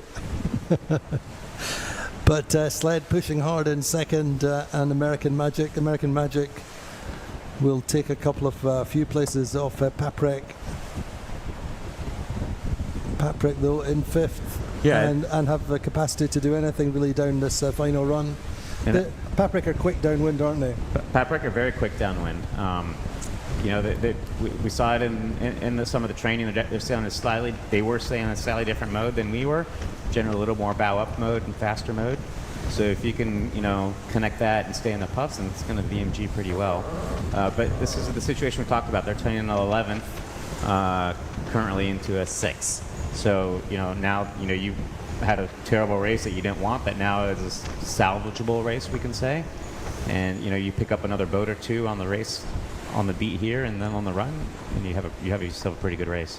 Close now between American Magic and Sled. They were just seeing that in the port starboard. Yep, and this is Terry's conservative tactics here, just going, you know, again, they were in 6 on the beat, and he's just going after 1 point at a time. And, you know, all of a sudden, you know, he's fighting it out for second place. And maybe getting it. Anyway, it's going to be thrilling to watch these two duke it out. But in the meantime, the German-flagged Platoon Aviation well clear.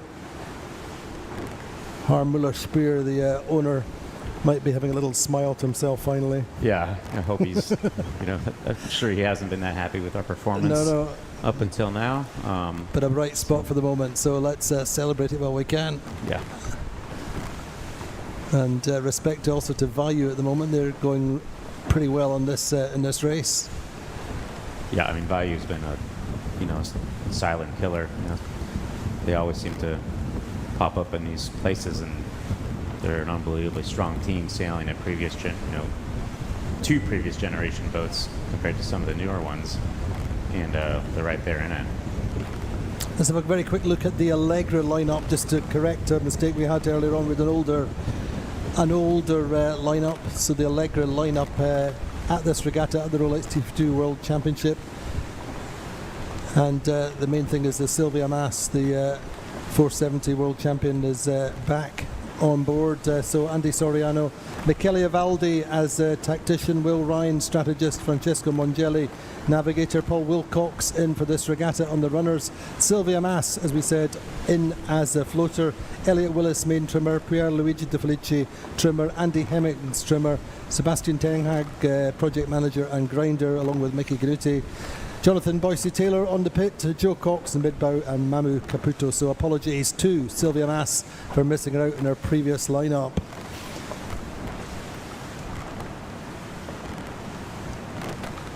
So really this race is still pretty open in the middle of the fleet, Doogie, isn't it?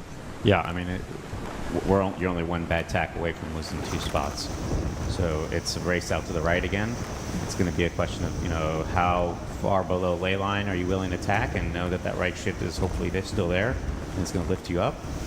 You don't want to overstand, but you'd be, tack maybe, 30 to 40 seconds below the line, and hope that shift is there and still make the mark. So whoever can get that right in this pack is going to, pass a boat or two. So we're on board, Louise, with Alcedo. Andrea Lacorte, it's a long day for him as an owner-driver with 3 races, Louise, isn't it? Absolutely, Andy. Full respect to all the owner drivers in these super strong conditions. It's a bit easier with a wheel in these conditions. There's less pressure than in total you have to hold in your hand. But when you have a tiller in your hand, like here on Alcedo, wow, there is pressure on that tiller. You really have to hold it with both hands. I once had the honor to helm Platoon Aviation, but in 14 knots and already there I was holding that tiller with both hands, full biceps power. So it's an tiring day for the crew, not only for the grinders who are grinding as much as they can, as fast as they can, but also for the helms, for the trimmers, for the tacticians, strategists, for everyone on board. And we will do another race, so this will be a long day, the most important day here of the championship. So you want to be at your very, very best as a sailor. Funny, every race obviously counts the same, but today 3 races on such a big day, this will be really a crucial day in the overall standing for this competition. And I see Platoon Aviation going here into their tech. They're probably on the ley line or on the upwind before. Actually, I saw a lot of boats overstanding the ley line. So the right shift was even bigger than they expected. So Platoon is already safe, going to their second upwind. And Sled and American Magic are here neck on neck, fighting with each other, trying to get a meter an advantage step by step. And I see Sled slowly gaining on American Magic. But I wonder how they want to solve the situation, Andy. We are now heading to the upwind mark. I will let you know once I'm there. Indeed, so great match there between the Sled and American Magic, Doogie. Yeah, I think, one of them just going to hang there as long as they can. Hopefully they can hold it out to what they think is ley line, and then, leave out or attack before Sled. I would say, even though it has Quantum in 3rd place right now, you probably take Quantum's spot. I think they'll be in a powerful position here after the attack. How much do you see of the race when you're on the bow? Well, that's a trick question. We're not supposed to see anything. We're supposed to just have our heads down and hiking. Exactly. Or fixing sails, or... Yeah, I mean, you hear the times. And so, the times are what dictate the course. You hear that. So you know where you are on the course by hearing the times. But you do kind of, when you're on a long drag race, you kind of just head down and go a bit. As boats get closer, you kind of need to be a little bit aware that there's attack approaching. Something's about to happen, and especially coming into the marks. You start, poking your head to lure and then being aware, also so that you can kind of time when it's the best time to do your job, so it doesn't affect the performance of the boat at a critical time. If you're trying to cross somebody on port, it's not a good time to go down and clean the spinnaker or something. Mm-hmm. And just expand a little bit more on, as you say, the times. What's the typical calls and So we basically how's get that we get times from the navigator, and so typical call would be 1:30 and 2, or 1 and 2, and so usually the first number is the board we're on. The second number is the opposite board. So you can after having done it for a long time, all of those times give you a visual representation of where you are in the course. And we all know exactly how long it takes to do each maneuver. So those times are really critical on the run, and we know how long it takes to furl the staysail and get it down. And so our maneuvers are usually dictated by the times, as opposed to calling a maneuver of a kiwi or a jibe drop or whatever. Usually they're just dictated by the time, and most people know just by hearing the times. Generally, that's going to tell us what kind of maneuver it is. So just to quickly, we're on board there briefly with Allegra. Allegra have a new tactician in Michele Avaldi. It's a tough call for him coming in the middle of the season. Yeah, I mean, any time a new tactician comes in, I can't imagine it's an easy situation.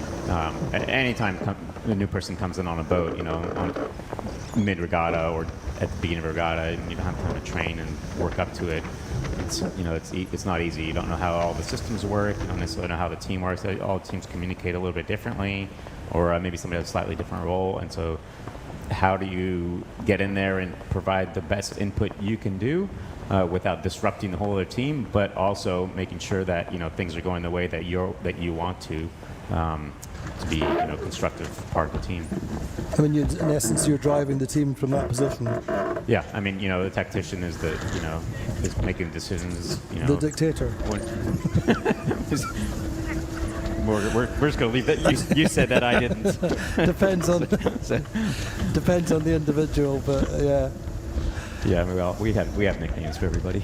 Yeah, no, but it's interesting. And Michele Avaldi's, I think, a little bit unique in this fleet. He's a navigator as well as a tactician and a strategist. Yeah, so he's done a lot of different positions in the back of the boat. So that's pretty unique to be able to have somebody be able to step in all these different roles. It increases his value as a sailor to say, hey, we're short a navigator, and he pops on a boat and knows how all the computers work.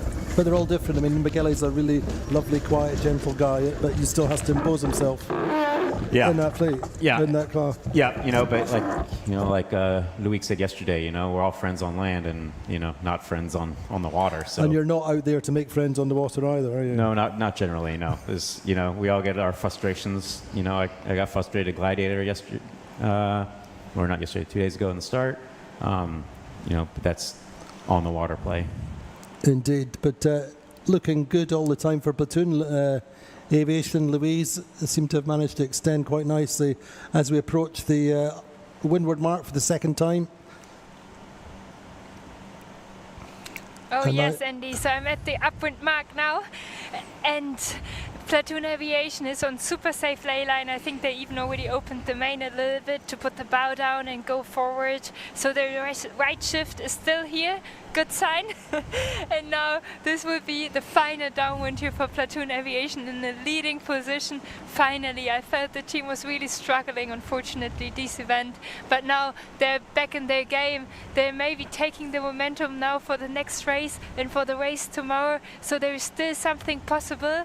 I think this is so interesting to see. We also had Arcado doing so well yesterday and unfortunately struggling today. Paprek did well the race before we just had, and now they're still kind of in the fight, and currently they're in 5th. This is not bad at all, but when American Magic is in 3rd, they have to improve. And also Sled, they're now in 2nd position, and from my perspective it seems like that they are also having a bit of a lead to American Magic. So American Magic has just overstood the ley line more than Sled, so has to sail more distance. So Paprek needs to catch some more boats to defend their place or even gain. They started in 1st position this morning, Andy. Thanks, Louise. Doogie, Paprek, what do they have to do in terms of risk management? I mean, they have the first 2 regattas of the season. They've been on the podium in the early part of the regatta and then faded. Do they sail a little bit more conservatively and try and finish on the podium, or are they pushing to win? What would you see it in their perspective, or is it not as cut and dried as that? I don't think it's that cut and dry. We still have 3 races left after this, so I think you're not ready to throw it all out yet. I still think, I'm not sure what the points are going to work out to be, but you're still, Well, all we're it at takes is 13 one points race. clear of Sled at the moment. So So we're still, Still got a bit to go. They're still in an attacking position for the lead, and it's small cookies at this point. Just 1 or 2 points here and there. Keep don't lose the regatta by doing something high risk.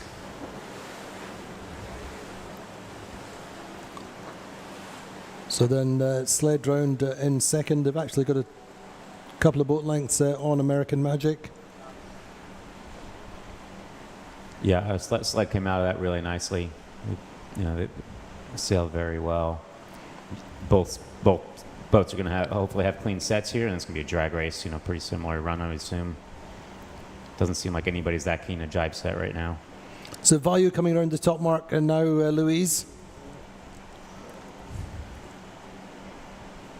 Yes, Value is coming around the top mark in 4th place. In the race before, they actually had a penalty, so that brought them back a little bit in their overall standing, but now they're in 4th, and they wanted to go for a jibe set in the race before, and now they're just preparing their Janaka. So I think if a boat might try jibe set, then it can be one of the boats further in the back than a boat in the front, because when you're in the top 3, this is a good place. Like, you keep on collecting good results to be then having in a good place in the end of the regatta. And everything in the top 4 we've learned is the keeper. So Value is now going here for a straight set as well. Nice Janaka filled in. So I think they want to protect that place, but Paprek just behind them definitely wants to probably overtake them, Andy. Indeed, Alcedo getting round in 8th, Allegra in 9th, Gladiator in 10th, Doogie Gladiator were in 3rd at the top mark, first time up. It's so fragile. One small mistake and you're suddenly back in the 9, 10, 11s. Yeah, we see that, that jibe, you go back to that jibe, and, they're going to be looking at that jibe tonight, what went wrong, and, you go back and, so like we talked about, they're going, 9 knots slower for probably 20, 30 seconds out of that jibe. Those boat links, they don't get those back, and now all of a sudden you come out of the bottom mark, you don't get the lane you want going to the right. You're fighting out for the scraps, and then you're just losing 2 or 3 points as opposed to gaining. Indeed, watching American Magic then chasing Sled down this final run of the second race of the day. This is race 7 if you've just joined us at the Rolex TP52 World Championship. We're going to see Gladiator again going for the early jibe. Yeah, I'd be interested to see, hear Luis's opinion here, but seeing the Gladiator early jibe actually looks like a massive puff that they're in, and it maybe Quantum's in a little bit less air right now. So I'd keep an eye out for Gladiator here and see what happens over the next 3 minutes. What are we seeing on board then with American Magic, just to find detail? Doogie. What do we see? You see, the Vang getting played pretty regularly. So the Vang's getting pumped, basically. Depending if you're low mode going down the wave or coming back up, you're going to use the Vang a little bit. So who's that doing it? That is, it might be Victor. Yep, looks like Victor doing that. Sean on the aft pedestal. They're doing 2 grinders up forward, so they're a little bit different than what we're doing on Platoon. We put our 2 primary grinders on the aft pedestal. Sean has never been seen in foul weather gear, ever. Yeah. He's tough. He's too grumpy for foul weather gear. You're making a lot of enemies.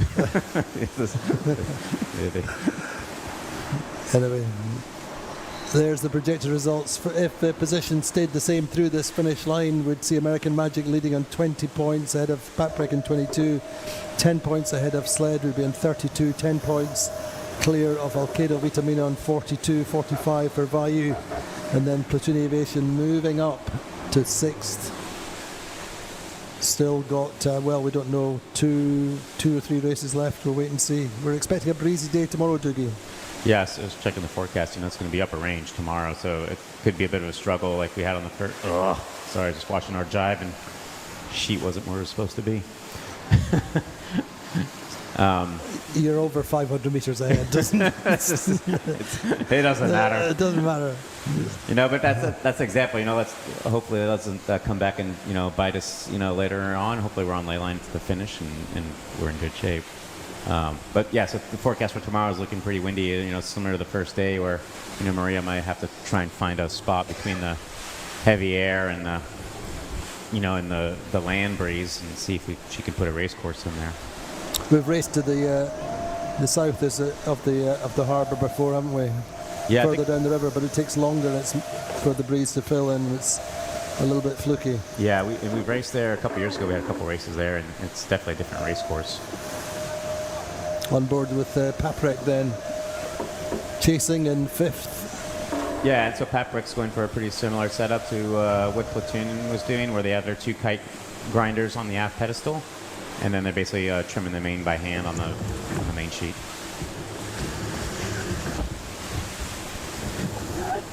Interesting. That was basically, that was pretty much a matching call jibe. See if they can. They'll probably see how slightly fast mode here and see if there's a chance. But this is a tough spot for Pawn to try and roll. The switch breeze. Platoon doing 21 knots, Sled 17. Yeah. So good work, boys. Good work, boys. Is Jules smiling at this point? No. That only happens at the end of a regatta. Does it? Yeah, not yet. Yeah, when he gets home. Yeah, exactly. Jules is a pretty stoic guy. He's fantastic. There he is. He aired you. Yeah. What are you saying about me? It's going to be a long dinner tonight. Not at all. Look at that. It's fantastic. What great images, great racing, and fantastic to see the 3 times world champions leading this race.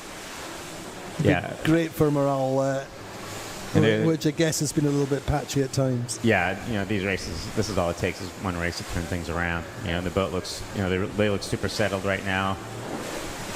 Pretty relaxed. Angle of heel is pretty consistent, so that's kind of what we're looking for. And our 2 grinders are on the aft pedestal. Just trimming, trying to keep things steady. I bet Harm's sitting at home wishing he was here. At this point. Yeah. Right now, leading the race, all good. The one earlier, not no. so good.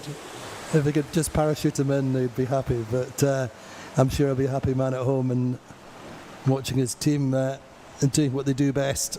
Yeah, so I think just crossing the finish line here, they'll set up for one more string drop. It's probably the safest drop to do in these wind conditions. Get the kite back on board, and then you go straight into lunch. Yeah, well, some people have lunch. Some people just have to pack sails. That's you. That's the joys of being a bowman. But anyway, massive congratulations to Platoon Aviation coming away with a big win, and it's a tussle for second and third between Sled and American Magic. Louise, how's it looking between these two? It's super close between these 2 boats. Wow, and look we at that. saw American Magic match the jibe of Sled and then went for higher mode, and actually now they're soaking down to make the finish. And for now they might be just in front. This is so close now between these 2 boats. Wow. Can't really see it if they can make it without jibe in the finish, but it looks like so. When they can make it without a jibe in the finish, then American Magic overtook Sled, Andy. I mean, it's fantastic. We've seen some great races. Who said that Grand Prix sailing's not a spectator sport and you need foils, Doogie? Yeah, I mean, I personally think, the fact that we have all these cameras everywhere and onboard footage, that's what makes it entertaining, not necessarily always the foiling commentary stuff. But anyway, this is what we talked about. Look at that. Quantum turned to 6 on that beat into a second in the race. And, that was just, 1 point at a time to a very good finish. That's their hallmark, isn't it? That's the reason they've won 7 world titles and maybe on course for an 8th. Sled get 3rd.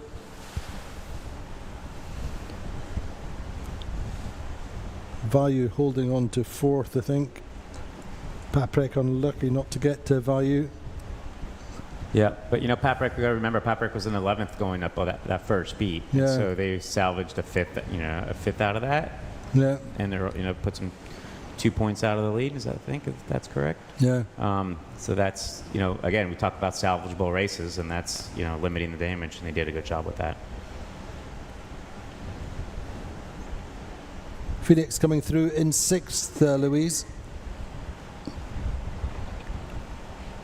Yes, exactly. Just followed by Alpha Plus. It was actually a great catch up here by Alpha Plus.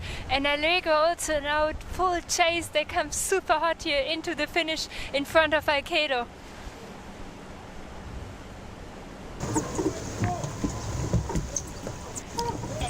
And then who will be in front, Andy? Alcedo or Gladiator? Alcedo.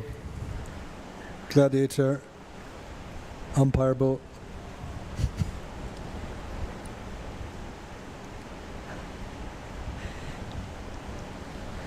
Okay, so that was a good move there by a Gladiator. They were just rounding at the last boat of that group, the upwind mark. So then there's the question, are you just following the other boats and wait for a mistake of them, or try to work with your speed? Or are you going for it in the casino and go to the other side? Gladiator went for the casino, went to the other side, they jived at the upwind mark, and they made some meters good, but yeah, not enough to overtake some more boats. So that's a painful race here for the defending world champion Andy. If you came in, they were already in the 3rd place and then losing so much, that's painful. And now I see Provezza without a kite up. I don't exactly know what happened there, but they came in quite hot as well. Other than solidarity with the bowman? Yeah, I mean, it's, that drop at the bottom, I'm sure, there might have been a cut sheet or possibly halyard, possibly a tack line, and maybe they had to go out there and put the tack line, clip the tack directly to the bowsprit. Although it looks like they were able to get it off, so that's probably not what happened. But, those lurid mark roundings, when they go bad, the consequences continue on for the rest of the race. You're on your 2nd set of sheets. You might not be on your primary halyard. And now, between races, you're going to full cleanup and rebuild mode. What's that like? It can be pretty hectic. I mean, you're trying to pack the kite. You're trying to get everything ready for the race, plus fix anything that's broken. So you're probably getting a few shore guys on, fix reelers or replace kite sheets. It gets pretty hectic, and time is not on your side. And, the margin for error in this breeze, if anything goes wrong on the boat, it's immediately obvious. Sheets break, kites break. So you want, when you're fixing the stuff, you want to make sure you're fixing it, not actually making it worse. Indeed. I mean, you generally get a few minutes grace from the race committee if you ask, but the whole emphasis is really to get the program completed as quickly as possible, particularly in these conditions. Yeah, I mean, I think the time we're given is an extra 5 minutes.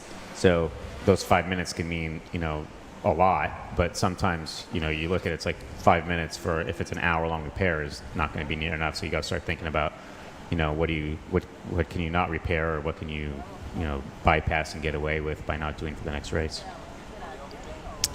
Anyway, good stuff for the Platoon Aviation, and also for American Magic Sled, ending up with a solid day for them, a 1 and a 3 so far. Alcedo a little bit up and down with that 6th, I think, in that race, isn't it? Or sorry, 9th. But looks like the breeze is staying in. What else needs to happen before the next race, Doogie? Well, I mean, at this point, you've done 2 races, which is usually a normal day. So now you got 1 more in. So tiredness is an issue. Making sure you're hydrated and you have some sort of food. Food's always a tricky one. You want something to get your energy going, but you don't want so much food that it's just sitting in your stomach and you start feeling lethargic. So each person has their own theory and opinion and what do you like? Different idea. Salad? Yeah, no, I'm not a salad fan. No, I honestly, most of the time it's water with some, electrolytes in it, and then, a gel or a quick snack is usually enough, and I always laugh. I always have emergency snacks in my pockets so that when I miss the snack bag, I can dig into my emergency stash. Of course. We're doing a little feature during this regatta on hydration. How many litres do you go through in a day personally? Not enough. We're probably drinking 3 liters a day, 2 to 3 liters a day. That's on the boat. Mm-hmm. And generally that's not enough. And it depends the venues. We're going to go to Portals in a couple weeks, and that's a totally different, where hydration is actually a major issue. So there we see the standings after 7 races at this Rolex TP52 World Championship here in CASCAIS. American Magic leading now on 19 points versus 22 for Paprek. 33 for Sled. Alcedo Vitamina dropping to 4th and 43 points. Value 45, 46 for Allegra, 47 for Phoenix, 47 for Gladiator, 56 for Provezza, Alpha Plus and 58. Doogie, all to play for really between 4th and 9th now really. Yeah, I mean, and we saw this in Bayona too, where we and Platoon were buried after a couple races, and then after one good day, all of a sudden you're fighting it out for second or third, and we're looking at between 4th and 9th. There's a 4-point difference, so that's one race, and one that few points with 3 races left. I wouldn't predict anything at this point. We're just believing there's 2 penalty points for Provezza, I believe, on that race. But let's take a little bit of a break while we can, as before we go into race number 8, and we're with the prospect of a breezy day tomorrow. We're not sure whether we'll get 1 or 2 races, but it's really still everything to play for. Join us again in a few minutes.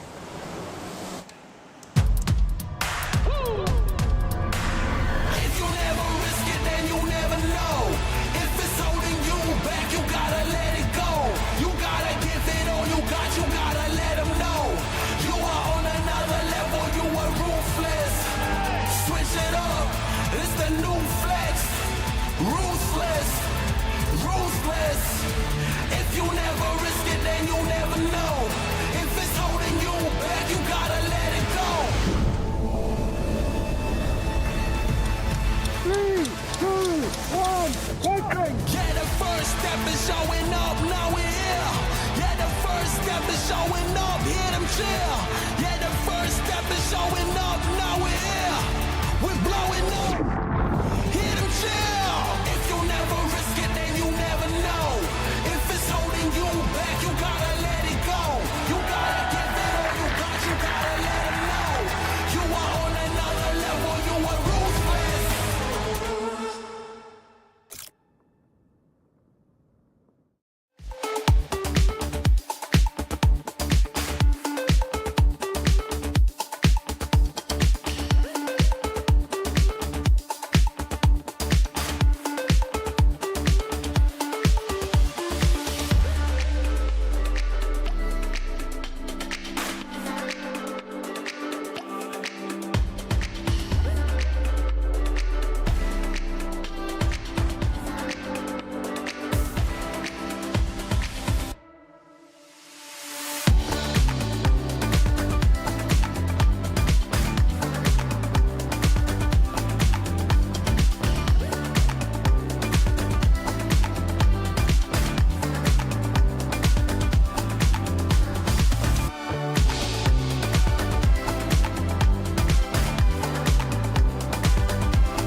Take me home, take me on a ride. I got a good feeling about the colors lighting up your eyes. Take me home, take me to the sky. I got a good feeling. Tell me the only thing you are is mine now.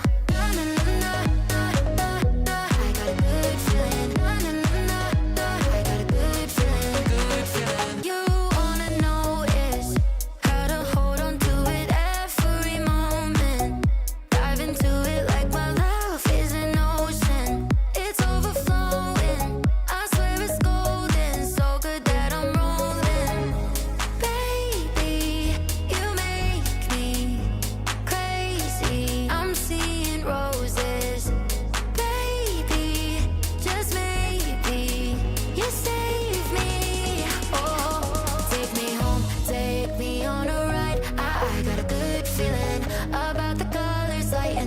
up. Your eyes take me home, take me to the sky. I got a good feeling. Tell me the only thing you are is mine. Take me home, take me on a ride. I got a good feeling about the colors lighting up. Your eyes take me home, take me to the sky. I got a good feeling. Tell me the only thing you are is mine now. I got a good feeling. I got a good feeling. Good feeling. I got a good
physical.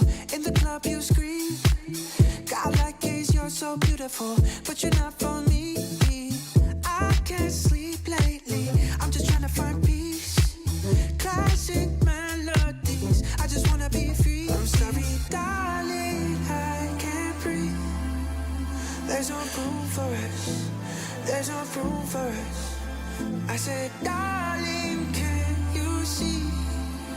There's no room for us, there's no room. Now our lives are changing, promises keep slipping, and I always knew it wasn't you, it wasn't you. Now our lives are changing, promises keep slipping, and I always knew it wasn't you, it wasn't you.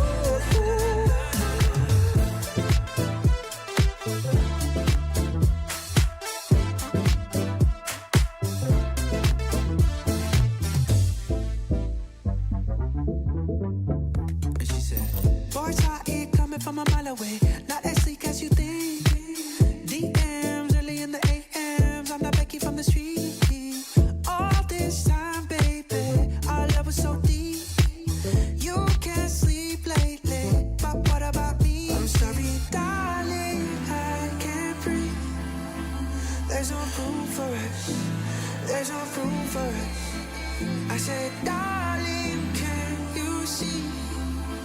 There's no room for us, there's no room.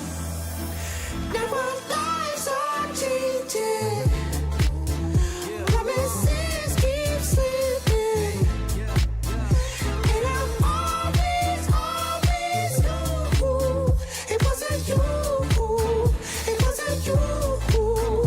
Now our lives are changing, promises keep slipping, and I always knew it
why you look surprised when we've done this all before. I'm not sure the highs really make up for the lows. When words don't work and I get hurt somehow, I feel like I'm the worst. Manipulation overload, but babe, this time I'll steal the show. Please listen close. Stop drumming on my heart, please stop. The rhythm that you're playing is just way up. Girl, I'm singing in the right key, check your tone, or soon you'll be a one-man band alone. Stop drumming on my heart, please stop. The rhythm that you're playing is just way up. Girl, I'm singing in the right key, check your tone, or soon you'll be a one-man band alone. Stop drumming on my heart.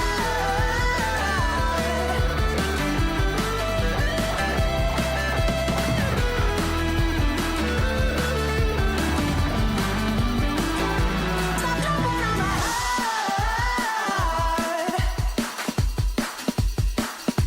Stop drumming on my heart.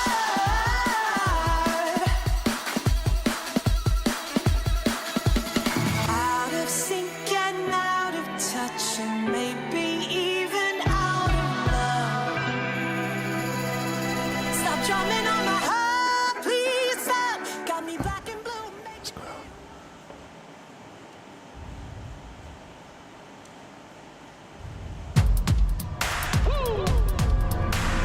If you never risk it, then you never know. If it's holding you back, you gotta let it go.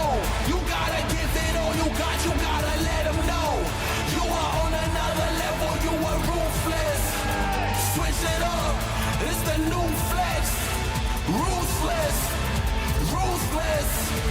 If you never risk it, then you never know. If it's holding you back, you gotta let it go. 3, 2, 1, conquering! Yeah, the first step is showing up, now we're here. Yeah, the first step is showing up, hear them chill. Yeah, the first step is showing up, now we're here. We're blowing up, hear them chill. If you never risk it, then you never know. If it's holding you back, you gotta let it go. You gotta give it all you got, you gotta let them know. You are on another level, you are ruthless.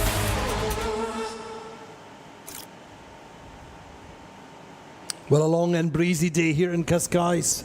It's the penultimate day of the Rolex TP52 World Championship. We've done 2 races, waiting to go into a third. The breeze is still in. We've got certainly over 20 knots on the start line. Maybe looking a little bit lighter. Well, let's have a quick look at the leaderboard first with American Magic. Now stepping 3 points clear at the top of the table. They have won 7 world titles before. Maybe on course for an 8th, but time will tell. We've got 1 more race and 2 more races tomorrow. Paprek hanging in there nicely in second place, looking for their first ever podium in their 52 Super Series and indeed the World Championship. Sled moving up to third place with a 1 and a 3 today, but everything to play for Louise. How's it looking on the water? Is it a little bit lighter, or have you still got the full 25 knots on the start line? Andy, no, it's definitely not lighter at all. There's still 20 to 25 knots. Actually, now there's a container ship to the right side, just like parking there, and all the boats were hiding behind the container ship, more inside the bay. In the break, we just had to fix all the broken parts. They had to recover a little bit. This is the 3rd race, so the boats are tired, the sailors are tired. Everyone has to double push now for that last race. Be super active and super aware, because this is when things can happen. When you're tired, you do a little mistake, and in this strong wind with so big waves, you really have to pay for this. So that's why everyone really took now also a moment to reset, to recover. I saw almost all the boats also eating something, because now this day gets long and it's physical sailing conditions. What about our underwater commentator, Louise? Are you full of energy and recovered, reset? Andy, I'm born ready. I love these boats. These are the best sailing conditions for me in the world. I can't wait for my wing foiling session after all the boats are safely back home. So I'm getting just more and more excited. Listen, don't drop the wing foil this time onto your leg. So anyway, we're at 140, something like that. Doogie, your thoughts on this race? It's shaping up to be a replica in some senses in terms of the breeze. Yeah, and I was just noticing Platoon's kind of seems to be going for a similar idea start, kind of on the leeward end of the fleet. Seems like they're going for 2 tacks here, setting up, so they'll probably a third from the pin. Paprek going more for the pin this time. Yep. Interesting. Pravetsa going around the back of the fleet trying to find a slot. Yeah, that's a hard spot to be in. You know, when I bow in and we're on port tack, and you know, a minute from the race, I'm getting pretty vocal about the situation. Definitely not a happy spot, not a great spot to be in. You're kind of fighting for scraps there. So they managed to just tack in front, I think, of Alcedo if they just get that space. American Magic have a little bit of space to leeward once again. They've got Alpha Plus just below them, but they've got space to build and drive into. Phoenix setting up quite nicely towards the boat. Alcedo, I think, are closest to the boat. Yeah, Alcedo's just a little bit over that ley line, so they're going to have to, you know, hopefully everybody slides down a little bit. I'm not sure how strong the current is right now. It's opening up the ley line to the boat, but Alcedo's in a potential slightly shutout situation. Paprek going pretty much time on distance on the pin end of the line. Louise, how's it looking down there? Andy, actually, I think the right side is a bit favored. This is at least what I see, how the boats sail now over the line. Everyone quite a lot back. Like American Magic now probably had the best start. Like they had... Oh wait, I can hear something. I don't know, individual recall or general recall. So... maybe there was... Oh yeah, look here, American Magic has to turn around, they have to sail back. So they were a bit with too much pace. Oh Andy, they were in a leading position now before that race, now starting last. Oh, this will be a very, very costly race for American Magic. I'm not sure if they can recover from that, because it's a one-way track, what I've seen before. So it will be hard for American Magic to recover from there. It will be. Doogie, your thoughts there on American Magics? Yeah, that's just jumped the gun a little bit. What do they do now? That's the key thing. Yeah, I mean, they pushed the line. You know, they were going to call that an unforced error. They didn't need to be over there. They had a good spot to lure. Just being a little too aggressive. Now you're in a recovery period. You know, they're last coming off the line, but they are going out to the right side. So you know they're going to be fighting for scraps, but. You know, if that right shift comes in again, you could easily, again, just how we talked about earlier, you know, turn that 11th into a 5th, and that's a salvageable race. But, you know, with a 3-point lead on the leaderboard, that's, you know, you're starting to get a little nervous now. Indeed, with Paprek out on the left, coming off the pin end of the line, the big question is how they can do from there. Yeah, Paprek's, you know, you're in the past, you know. Maria's been favoring the pin a little bit to keep everybody from getting piled up on the committee boat on a right side favorite course, which is, I think, a smart move. But the challenge is how do you know, come out of that left side and get to the right quick enough to get the right shift. You know, we did a practice race, we did a port start, which is, you know, fun to do, but not always a realistic thing to be able to pull off at a World Championships. And Paprek now is... You know, they came off the line, had a good start, but, you know, they're going to have to figure out how to get to the right side here pretty soon.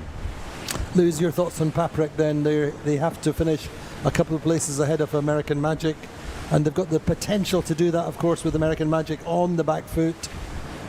But they need to make this race count and this position from that left side. They're going to attack now, Louise. Oh yes, Andy. Yes, so actually this is the race to shine for Sled and Paprek. If you look from their perspective, then American Magic just made them the present by starting over early the starting line. So they're out of the game for now. They will fight back, but for now they're out of the game. So this is now really, like, you have to be on your very best shining time for Sled and Paprek to move forward. And they are now all sailing towards the right side. I'm just here on top of Paprek, everyone fully hiking. The main is not breaking, so there's a bit lighter wind here right now, so only 20 knots. But I think there will come some stronger gusts again. I can see the pressure very well today on the water, so further ahead there's more breeze that will come in soon.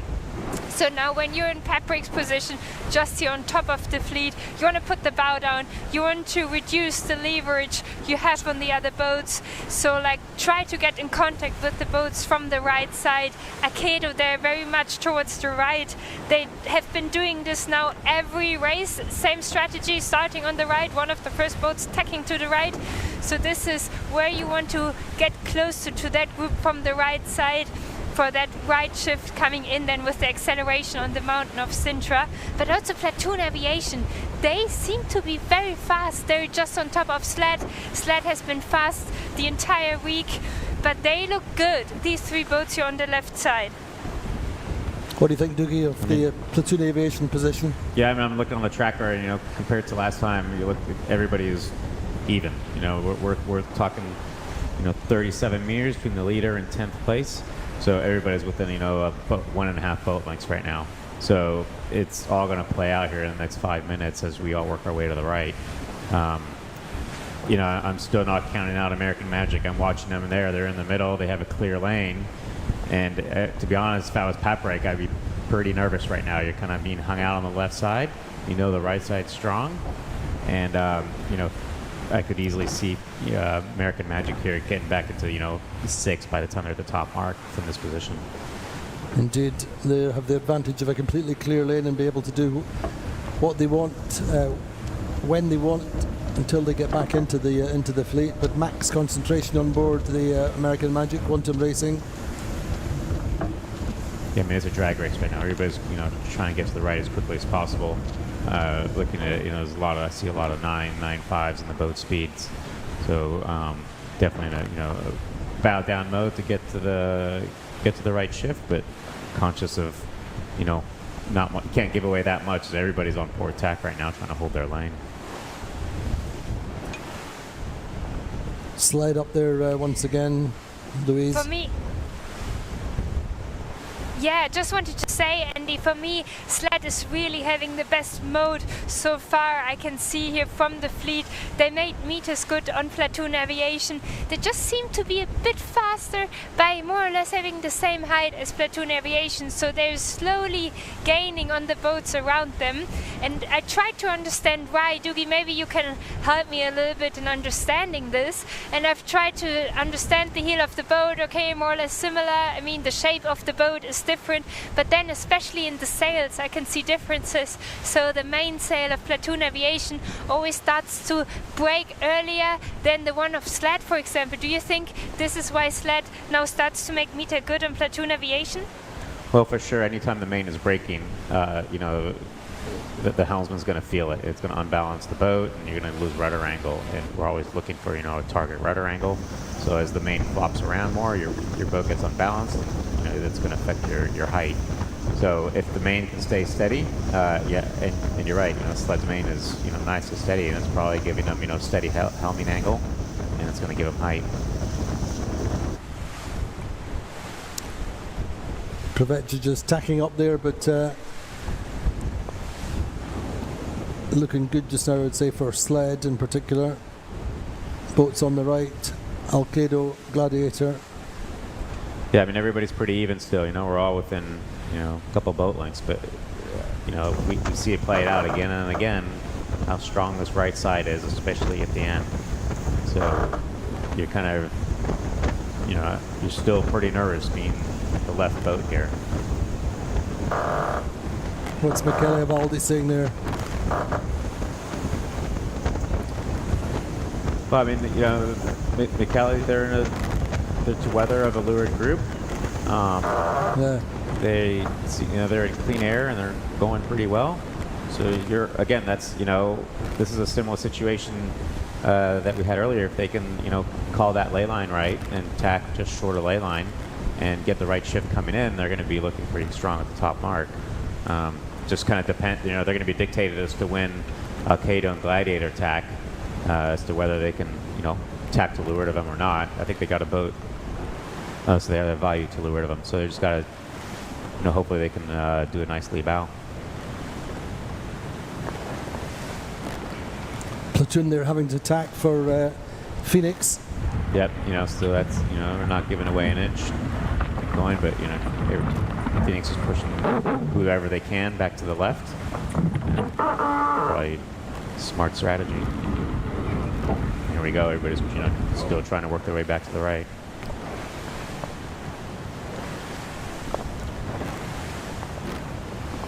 They also made Paprek going out now to the left side again, so Paprek is now the only boat sailing on starboard, going further to the left side.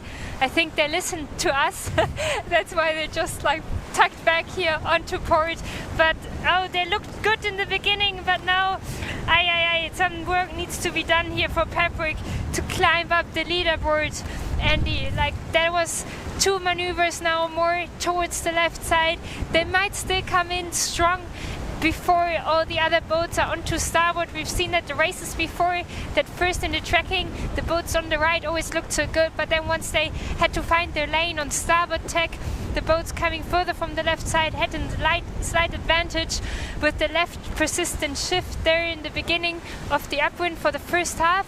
So Paprek might still have a chance, but American Magic is really making meters good. I'm following this here on the tracking, how they slowly reduced the meters they have to the other boats. So American Magic is on the hunt. They want to fight forward in the fleet, and we are now flying to the upwind mark. Andy, I'll let you know when I'm there. Thanks, Louise. On board quickly with Alcedo Vitamino. Doogie, the first boat out to the right, weren't they? Started on the committee boat. Remember, we're saying they waiting for a gap to open. Yeah, we thought they'd get shut out, and they made it in there. I didn't see exactly where they were, but they found a spot, and they're gonna pick their time to go, and most likely just below ley line. I think they're going now. So they're going to be in a pretty strong position. Just make sure they don't, hopefully they don't overstand the ley line and give away extra meters. But American Magic doing their own thing by necessity. It's just chipping away, Doogie, aren't they? Yeah, I mean, Terry will never admit this, but he likes these races. We'll ask him in the dock, will we? Yeah. Doogie says. Yeah. This is where he's good at this stuff. We can see they were over early, and here we go. We just had our first cross situation with a couple other boats. So now they're fighting out for the 10th, 11th place spot. So these are the points we're talking about. Turning in a bad race into a salvageable race.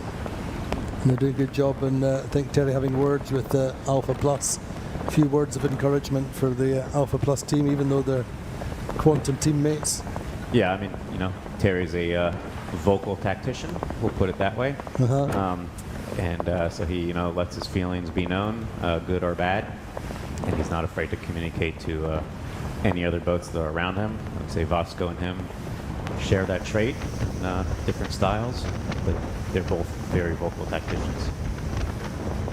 I mean, a rivalry that dates back, I think, to youth championships, I think. A long, long way back. Yeah, I mean, they, at the last regatta, they seem to have a little bit of a match race going on. We'll all it's like maybe these two guys just get along sometimes. I mean, of course, you're one of the few people who sail with them both. Yeah. Who's your favourite? I'm not answering that. They sail differently, but they both have their patterns. And as you sail with different tacticians, you start to get a feel for how each one sails, how each one does their starts, and they actually both have. We always say that Vasco is a freewheeling, unpredictable person, but he's actually got his little processes. His little processes, exactly. So typically, he always says that, he keeps it super simple on the start line. It's, yeah, you ping the end of the line, you choose, make a choice. Yeah, he pings in a line, but for sure we tend to be in the same spot. A certain distance meters away from the line on port tack coming into the final approach. Yeah. And that's, as a bowman, that's important in getting that repetitive process.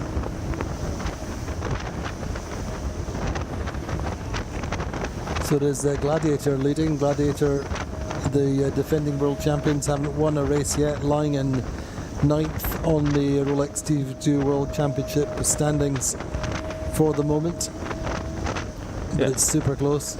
Yeah, Gladiator's having a good race here, and Alcedo's in a pretty good spot. They look like they're on ley line to the white mark, or just below the white mark, which is seems to be a pretty strong spot to be in. And from there, they'll probably get the right shift, and I wouldn't be surprised if they lay from there.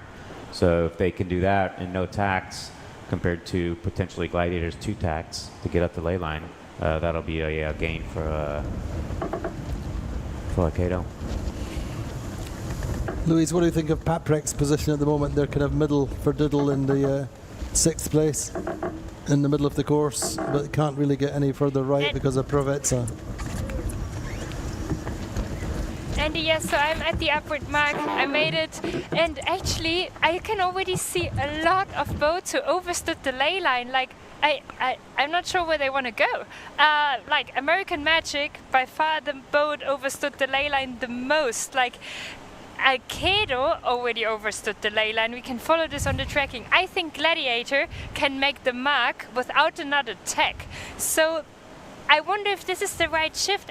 I try to understand this here on the tracking. It must be the right shift because all the navigators have actually everything on their iPad, so they exactly know where the ley line is.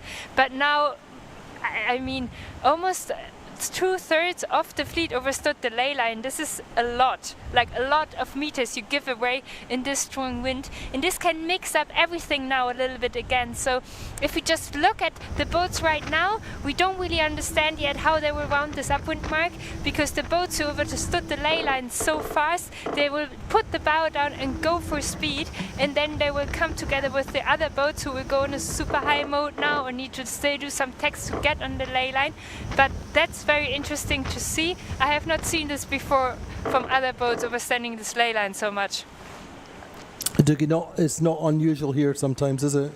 No, I mean, we know it's a right side favor course, and you can get punished for being below the ley line when the starboard fleet is all stacked up and you're just breathing a lot of bad air. So either you go really, really low of ley line and come in on port and hope to find a little gap, or you have to, take your medicine and, stack it up on the starboard ley line, which is what American Magic is doing. And, they're out there and they're kind of, going to have to swallow a little bit of medicine here to get up there. But Gladiator have got it right for the moment. Yeah, I mean, laying it from that far down, you'd be pretty happy with that. We always said there was a right shift. I didn't anticipate it being that strong, that even Alcedo is overstood at this point. So we're going back down the left, are we, on the run jibe set? Probably for pressure, but that you never know. Yeah, I mean, there's still a lot to be said for the jibe set, especially if you're mid-pack.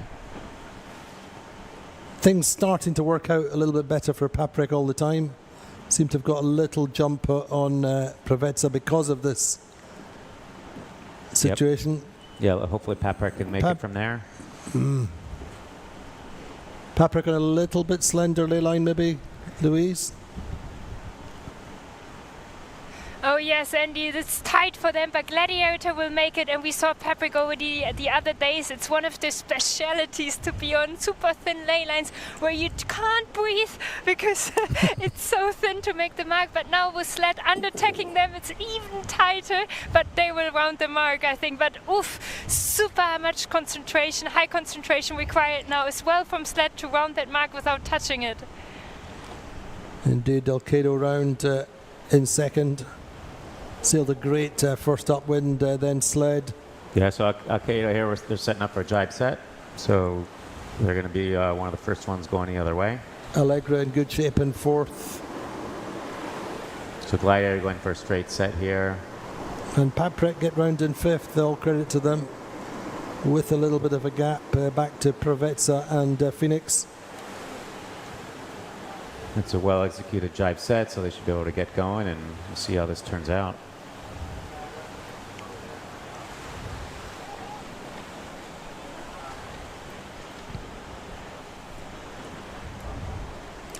Platoon in ninth then in the end. American Magic in 11th. They're going to have to fight hard to get through this fleet from this position.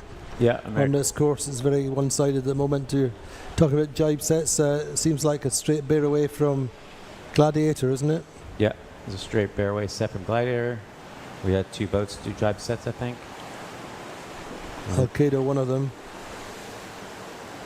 Yep, yeah, and Alcedo's going, and they're, let's see, 17 knots, so they're moving along just fine.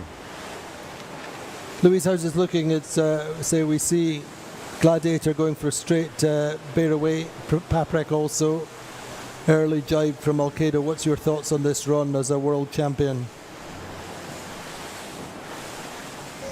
Andy, actually I liked what Gladiator is doing, because just now here after the mark there was not really wind when you went straight for that jibe set. So when you were setting straight and going for a bit higher mode, you came into a field of pressure again, and then exactly what Gladiator did. Now still going for the jibe to follow the fleet, but also because they think it's a gain. Same what Paprek is doing. I like this more than what Alcedo did, just like doing straight for that jibe set.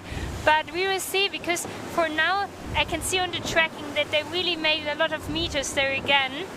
So just 14 meters to Gladiator.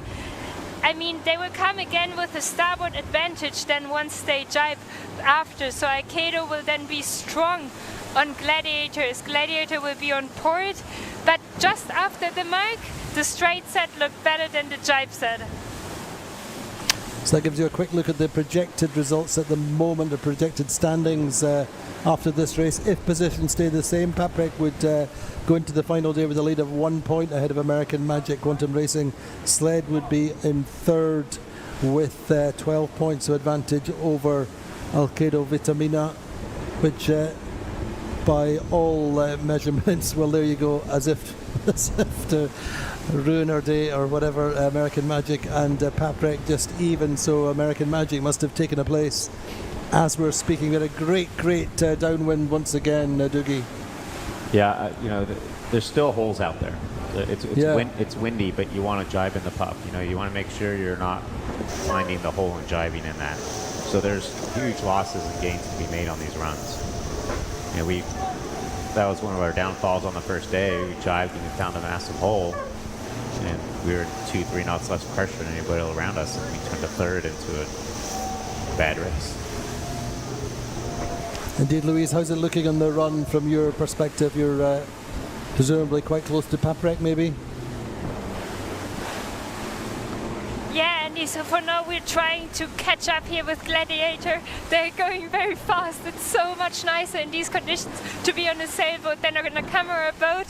Wow, but incredible world performance here by Alcedo, I would say. This is the third race, strong conditions, and to be helming in these conditions, a third race as an owner driving, it's physical, it's hard, and he as a tiller, he doesn't have a wheel. I think Andy Soriano, he's also helming all the races, I saw him at least, and he has a wheel, so there's a little bit less pressure on the rudder, but well done to all the owner drivers here sailing this third race in so physical conditions.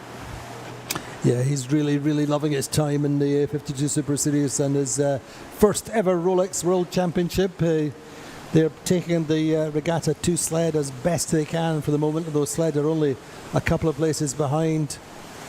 Paprek pushing hard in 5th, and there you go, Doogie, American Magic up to 8th. Yeah, so, you know, like we talked about earlier, just going after, you know, one boat at a time. And they're going, well, we know they're fast upwind, so if they can just get a clear lane upwind, you know, they'll be able to catch a few more boats. And, you know, Paprek has to make, you know, no mistakes from here, and they need to step up their game, and they need to turn this 5th into a 3rd if they want to have a chance at this championship.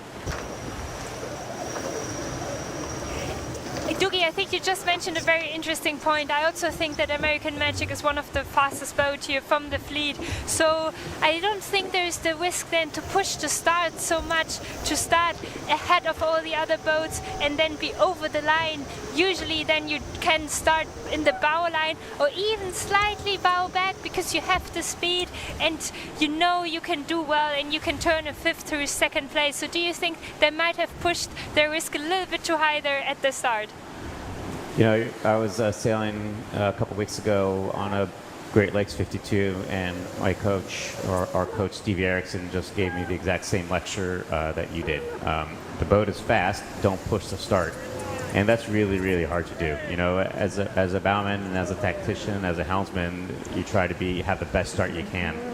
And even when the coach is saying, you know, you're plenty fast, don't risk it, it's not always easy to do. When the last 10 seconds are approaching, you've done your final turn, it's hard to hold back. So it's down to 1 or 2% here and there, isn't it? But anyway, fantastic run there from Alcedo Vitamina. Did the early jibe. The Gladiator went for the straight bearaway, and it's the Italian team charging downwind. Yeah, we talked about, you know, that hopefully the jibe set was strong, and at times it is, and Cameron made this one work really well. Is of course the 4 times Portuguese Olympian Alvaro Marinho as a strategist. It's a great team, isn't it? They've got a real mix of Italian passion and American experience on board, haven't they? Yeah, I mean, Cameron's a class act. Kiwi American, so the worst of both worlds.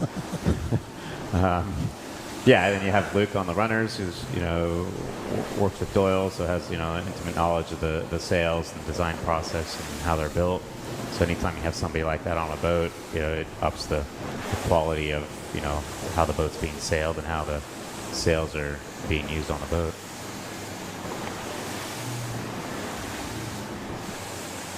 So they have a good lead at the moment. Yep, they're coming. And we can see that they've got the hatch open. They're getting ready for the lure drop. Bowman's pulling the sheet to make sure she doesn't end up under the bowsprit. And that was well done. That was a very nice, clean hoist, minimal cleanup. That was the textbook lure drop. But they're going to drive around the mark here and head back to the right side. With that drop, it was really clean. Everybody's going to be hiking right at the lured mark, so they'll be going fast straight out. And that's the absolute key, isn't it?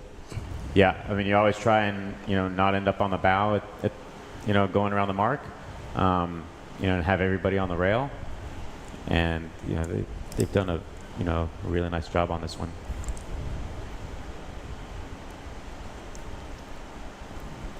Louise, talk us through this mark rounding, then Gladiator going round in second.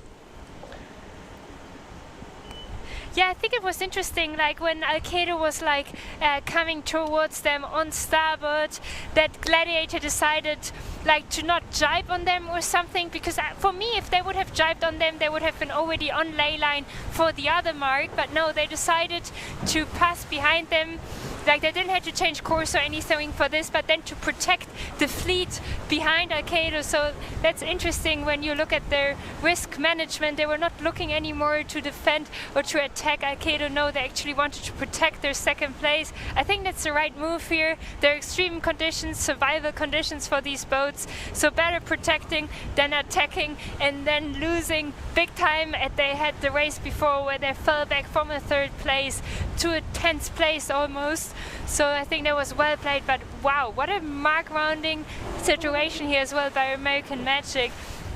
They're strong in positioning, and now they managed that actually really well. And do I see right that they are now back in 6th place? Yeah, Quantum's just rounded that mark in 6th place, so even with Platoon. Both boats rounded opposite gates at the same time, so we have a race on our hands.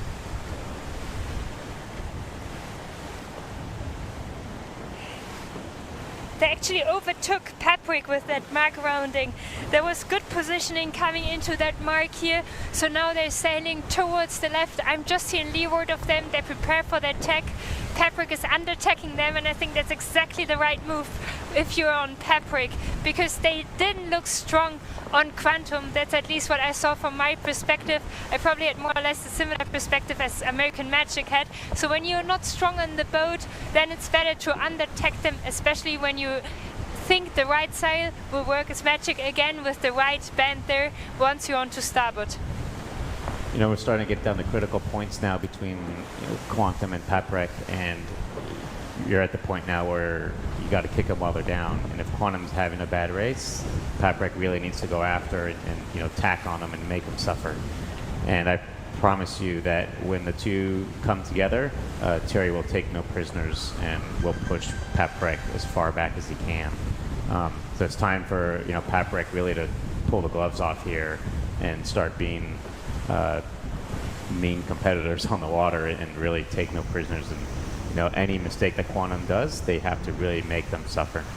I think given the opportunity, that we'd imagine they'll do that. They haven't fought shy of American Magic so far in the regatta, but I think it's a case of finding the opportunity.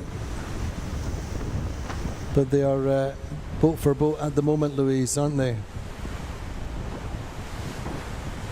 Yes, Andy, and as Loic told us, there are no friends on the water, so they are going for each other. Like, they all respect each other massively, and as Doogie also said, like, they all sail with each other in other programs, so they love each other on shore and hate each other on the water. But that makes it so exciting, the sailing here, and I just like Leeward as well of Phoenix and Platoon Aviation here, and Platoon Aviation sails towards Phoenix on starboard, forced Phoenix then to attack, to sail out to the left again, and then when Phoenix went into the attack, they attacked then back onto starboard. This is the classic move when you just want to give another attack to another boat, They didn't have to do it, there was already a free lane. They just wanted to make Phoenix suffer a little bit, and that's what we like, Andy and Doogie. Us as commentators, we like this action. As a sailor, you're like, why are they doing this? But us, we really like this. I love to see some action here.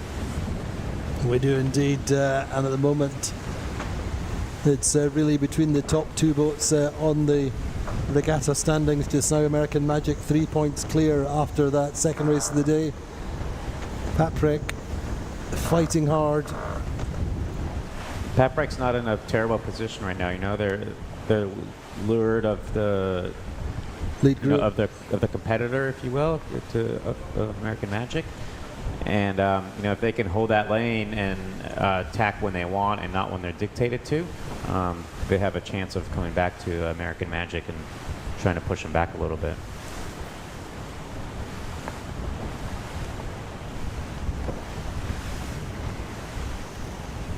So there's the projected standings for Doogie, the... let's speak a little bit about the...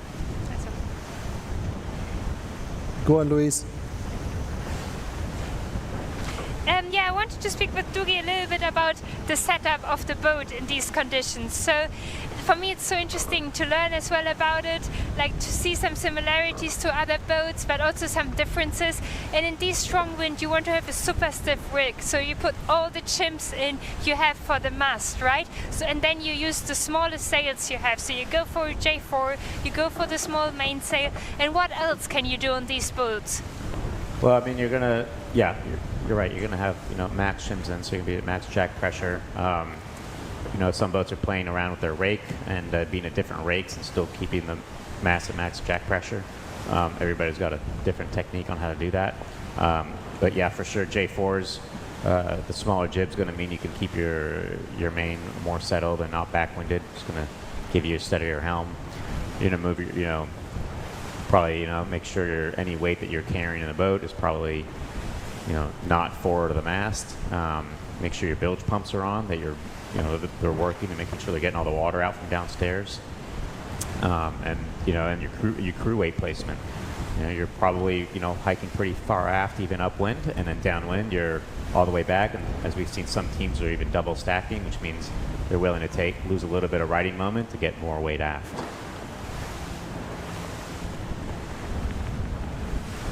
So on board with that's so interesting. And how many sails do you still have down below then? No comment. That's classified information, Louise. Sorry. Okay. Some teams, some people will have one extra.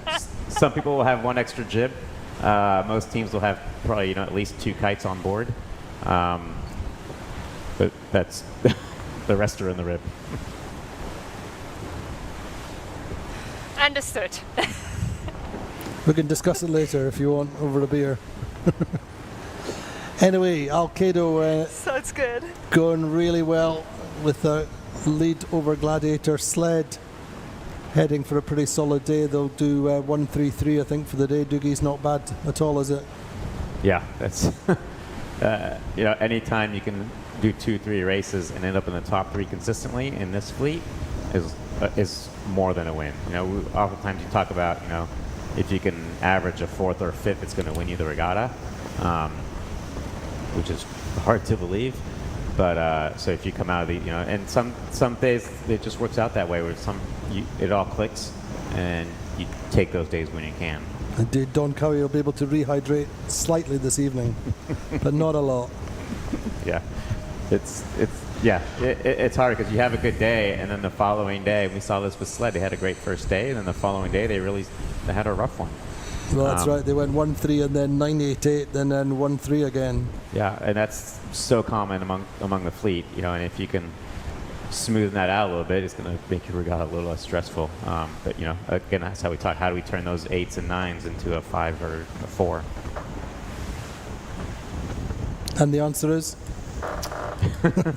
no, but it's. Well, I would, you have to give high, credit to where credit is due, and American Magic is one of those teams that does that on a consistently basis. And we're witnessing this right now, where they were over early, going into 11th, coming at the top mark. By the time they're at the leeward mark, they're in 6th, and now we're at 5th or fighting out with Paprek on the beat. So, again, we keep talking about this, but now it's a 5th. But it's incremental gains. It's place by place. Whereas there are other teams who will maybe take 5 places on a good run or a good beat, but they can't do that. You can't do that all the time. Whereas American Magic seem to be probably the one team that can generally.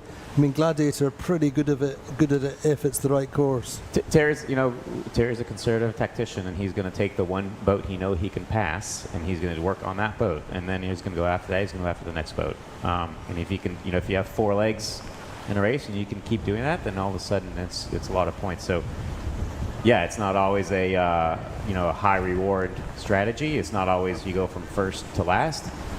Mm-hmm. But over the course of the season, it's all about last couple of seasons have all come down to a point or two, and all these points matter. And there's always a risk if you go for the big win and it backfires, you just turned your 11th into a solid 11th, and that's not good. Yeah. So Louise, how's the breeze looking? So I'm here now. Yes, I'm here now, leeward of Platoon Aviation, and I actually see some nice action between American Magic and Paprek. So Doogie, you said before that Terry Hutchinson, tactician on American Magic, will look for opportunities to hurt Paprek, and that's exactly what he did. So Paprek started thinking, how can we get out of this situation with as less pain as possible? So they went early to go on starboard tack, and that's when American Magic exactly tacked in their face. So they had to tack out again towards the right, and now tack back onto starboard. So they're just windward up there behind of American Magic, and American Magic is now in such a strong position. If each time they would tack again, they can hurt Paprek again and force them over the ley line, force them to do another tack. So the advantage is definitely with American Magic now, and for now I don't really see a chance how Paprek can overtake American Magic, except if American Magic does a mistake. But they already did a mistake this race, so I don't think they want to do another one. No, we just have to see, Terry did a nice job pushing Paprek up into the, up on the starboard ley line, and, Paprek's going to be, suffering with a little bit of bad air here with the 2-3 boats that are above him. But, we've seen Paprek be quick on the runs, and if they can have a clean set and, get in their mode downwind, we know they could pass Quantum on a run. We know the French are fast downwind, arguably potentially faster than American Magic downwind. So, there's still a lot to play for if you're even.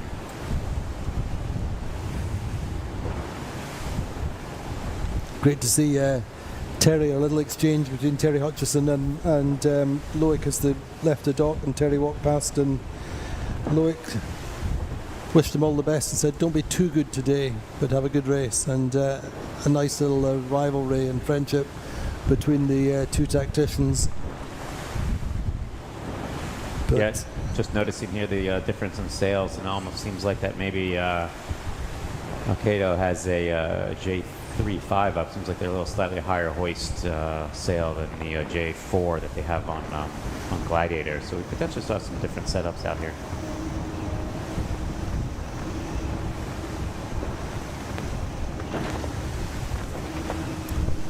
Al-Qaeda won race 4 of the regatta. Started modestly with a 10 and a 6, but they could be finishing strong as they build confidence. Of course, as we said a few times, this is their first Rolex TP52 World Championship together. A boat with great potential. Doogie, an astute buy for Andrea. Yeah, I mean that boat, you know, that boat has won worlds before. We know it's a fast boat.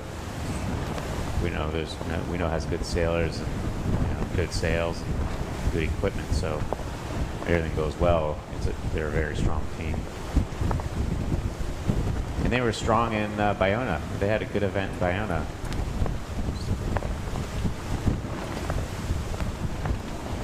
On board with Value then. They've got some work to do in 9th at the moment. With Don Whitcraft steering this regatta, come back, as we said a few times, he's come back after an 8-month break away from sailing. He's at university doing his degree in the Netherlands.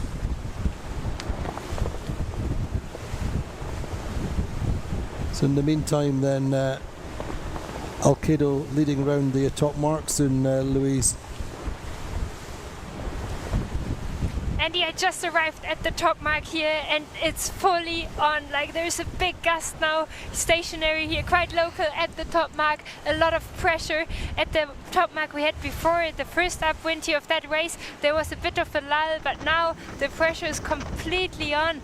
So I think most of the boats will try to figure out their set, go probably maybe for a straight set, because there's a lot of wind. This is the final downwind after 3 races. So, wow, huge potential for mistakes at the moment.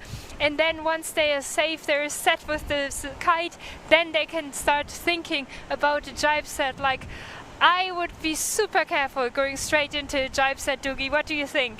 Yeah, I mean, anything over 22 knots, the jibe set, it's getting the main across. And how you get the main across is you need a wave, or when you don't have the kite up, the main is under full load. And that's the limiting factor, is trying to get that across without breaking battens and losing control. So, if we're pushing, 24, 25 knots breeze, yeah, I'd expect most boats to bear away set. But once the kite's up, and getting up to speed, you probably could see, a quick jibe coming up. But yeah, if we're in the upper range here, I expect most boats to bear away set and just keep the rig vertical. Anyway, Al-Qaeda round the top mark in the lead. The wind doing exactly as we expected in the forecast over the day. Go on, Doogie. Al-Qaeda is actually getting set up for a jibe set after we just had that conversation, so they're being aggressive. They're going to go for it. They got a little issue with their kite sheet there, getting caught out. Okay, they cleared it, and they're going to. You can see the clues forward. Brought the clue. The clue's going to come around the headstay here, and they're going to bear away. It's probably going to be a pedestal grind on the main. Nope. Well done. Tidy. Yeah, that was well done in top range conditions. So that option was there. They obviously made it pay last run, so they'd be nervous. They're nervous about letting anybody get inside them. Here we go. We see a good little battle here between Quantum and Paprek.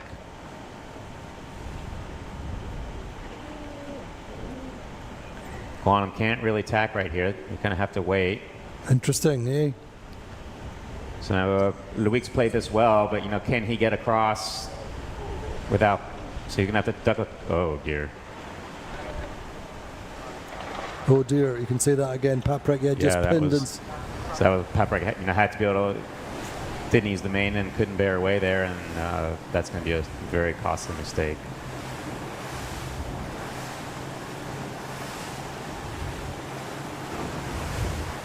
So you have to recover from that as quickly as possible. Yeah, and I was, with that jibe there, the potential a couple broken battens on the main, on Paprek.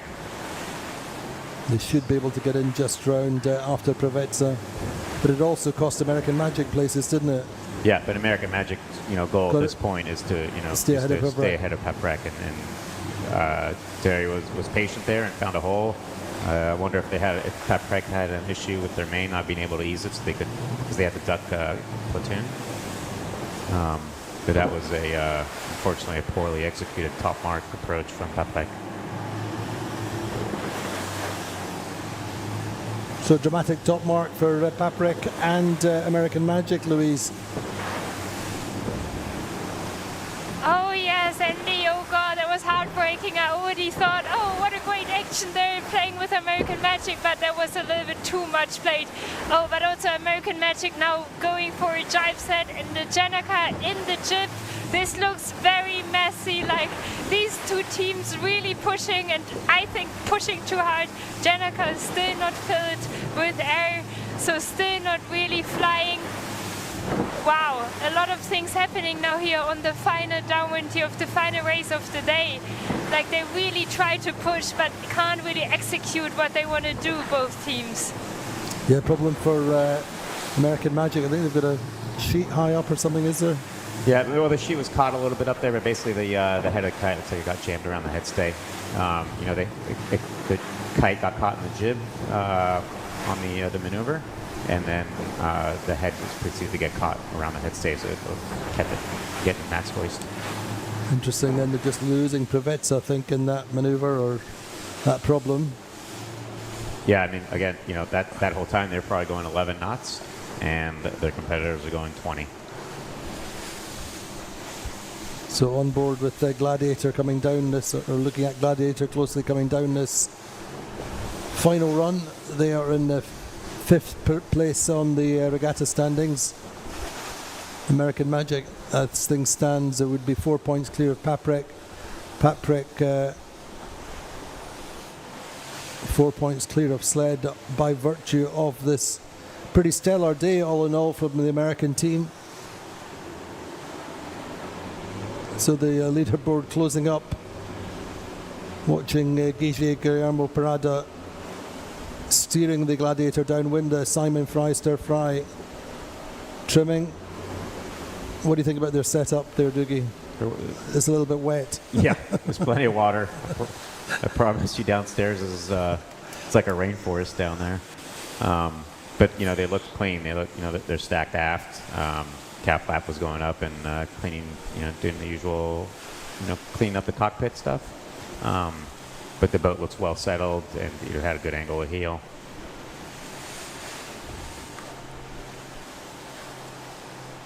So that problem for Paprek. I'm just here leeward of Gladiator. Yeah, I'm just leeward here of Gladiator, and there is less wind here than where I can see Sled. So Sled is in its line of gust. There is darker water. I also could see on the tracking for a while that they're at 20 knots of boat speed, whereas Gladiator was just doing 15, 16. So they do some meters good, but in general there is a big distance between these boats. But yeah, Gladiator, they're not in the most pressure here, to be honest. Like the other boats who jibed earlier have more pressure. So let's see whether that can work for Sled. Can they convert a 133 to a 132 for the day? Allegra further to the left.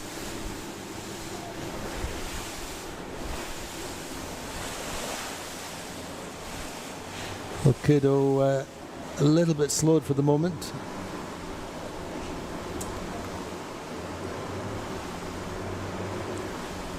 Oh, that's a bummer.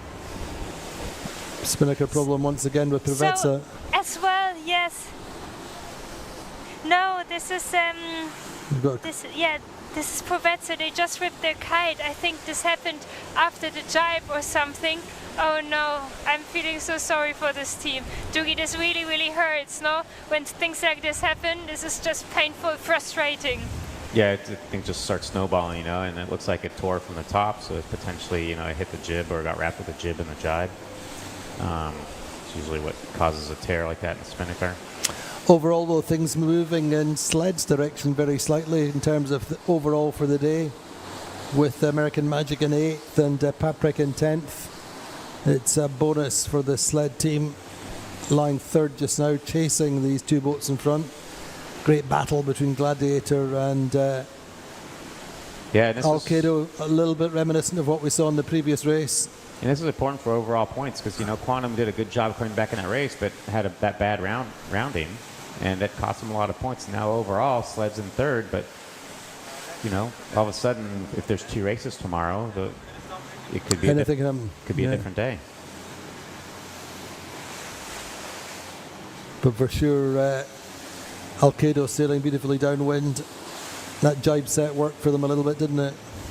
Yeah, they did that well. We saw Gladiator slow down there a little bit just so they could get behind them and not have to flap their kite with a potential wipeout. So they executed that well. We'll see if going past them and hope, see if they get more pressure coming out down the left side here, facing downwind, if they can make that work. This can be a very exciting finish because with Gladiator jibes they will be on starboard, and I'm at the finish line now, and Alcedo still needs to do another jibe, so they will come into port and still have to execute that jibe well as well. So they might be just crossing the finish line at the same time. We have to watch out for that, and they're going into their jibe now. Not super good, but here they are. Let's see if Gladiator can still do something or if the wind goes to the Italian team. It's pretty even just now, isn't it, Doogie? Yeah, it's close. I'm going to give it to Alcedo there. A little bit of final acceleration, Louise, and Alcedo come through with the win. Yeah, nicely done, boys. And the Italians. Wow. The Italians have won the world championship. The Americans are like, oh, what? And not quite as many celebrations on board, but I think that's a release of adrenaline, though, Doogie, isn't it, as much as anything? Yeah, I mean, sometimes it's just a relief. Yeah. I was a little broken there when Luisa said it wasn't a great jibe. I saw Alcedo's jibe. It wasn't that bad. She's very critical. Jibing these boats in this wind is not always, things don't always go smoothly, and sometimes you're just happy that you come out of it facing the right direction. Anyway, great win for Alcedo, for Andrea Lacorte's team, and a massive credit to him. He's had a great day, all in all. Oh, that's certainly the icing on the cake, Louise. Oh yes, and in here another exciting finish between Platoon, Aviation and Vayu. I don't know who will be in front, Andy. Yeah. Oh, photo finish. I think we give it to Platoon because Dougie's in the studio. Executive decision. Sounds about right. But it's it's an interesting race with American Magic and Paprek still. American Magic sailing more directly towards the line, but as you said, Doogie, they've both lost numerous places relative to Sled.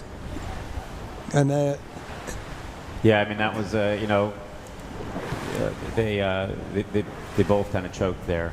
Unfortunately, they gave up a lot of points to Sled and brought the whole championship closer than I'm sure they'd rather have.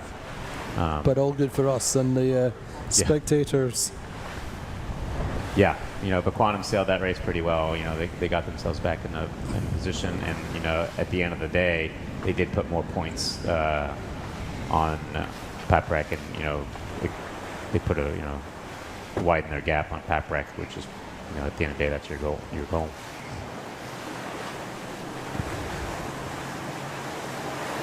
So Andy and Doogie, I see Provetza with another kite up. I think that's incredible. Doogie helped me a little bit there with the numbers, but to put another kite up after half of the downwind is over already, that's a very good performance. What do you think? Yeah, I mean, the boys are never going to give up.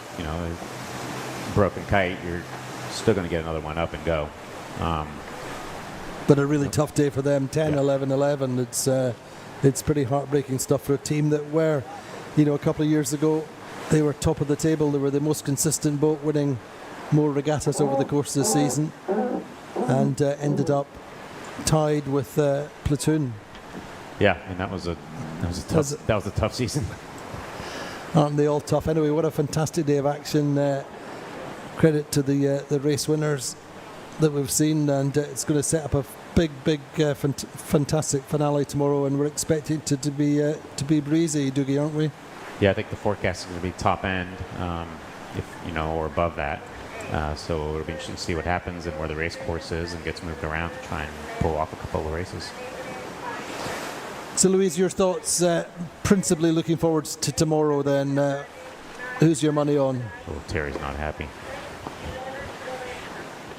No, I'm just here windward of American Magic, and I see an angry tactician. He already took off his cap, I think, 5 times, and he doesn't seem happy at all. Victor Diaz-Delon is just next to the helm there. Victor's gone down below. Trying to calm down the situation a bit, but yeah. Exactly. Somebody is not very happy on American Magic. Pressure is on that team. They're the most experienced team here in the fleet, and they gave away some very, very important points by really mistakes you could have avoided. Stay with the so shots. I can understand that they're not very happy. Just watching Terry then. Incredible. But yeah, that opened the door to Paprek and to Sled and Aikido, the second race win for them this week here at the championship. I don't know if I can sleep tonight, to be very honest, because tomorrow gonna be on. Spicy forecast, teams under pressure. Also Paprek was cracking under pressure here in that race. They tried to focus on the simple stuff, and that was not what they did in that race, to be honest. So teams are cracking under pressure. Maybe this will be the chance for Sled, or maybe the teams will recover, or maybe this is the chance for Aikido, our newcomer for the season. This will be so exciting tomorrow. Indeed, Louise. Obviously Terry's not happy, but what's he saying, Doogie?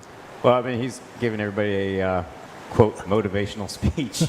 In the style of Sir Alex Ferguson, the hairdryer treatment it used to be for Fergie, and I think, but what's the essence of it? The essence is, he's going to be pretty disappointed in the boat handling errors. Obviously Paprek did a good job, and then Paprek made a mistake, and that was the chance for Quantum to really put their stamp on the championship. And then, But the start is on who? Well, no comment. That's a tough one. You never know. Once you've now I put the start aside. They did this. They were over early, but they played that textbook. They came back, they were fighting, and they were mid-fleet, and they turned that into a salvageable race, and they got points. They were getting points on Paprek. And the top mark, Paprek executed that almost well, and then made a major mistake and opened the door for Quantum, and Quantum had the potential there to come out and really put their stamp on the championship. We're always going to have boats. Boats are going to be over, and it's how you come back. And Quantum came back really well. Unfortunately, that set cost them a lot in points, and that is going to be that's what they're talking about right now. What caused that? Was it the wave? Was it the rotation of the speed of the turn? Was it the sheet in the wrong position? Was the jib not set up right? I don't want to throw any of my buddies under the bus over there, so we're going to leave it at that. You be careful what you're doing now, Doogie. But anyway, great work. Anyway, the top of the table in American Magic going into the final there, the 5-point lead over Paprek. Sled very, very much in contention for their second world title. They're in third place and only 4 points behind. They're 8 points ahead of Aikido Vitamina, which won that last race. Best points of the day is 133 for Sled.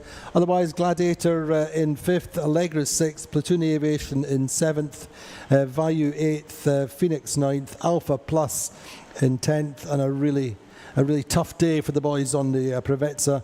So that's it for the day. Join us for the big finale, Super Sunday here in CASCAIS, the final day, the final reckoning for the Rolex TP52 World Championship. Thank you so much to Doogie and to Louise on the water.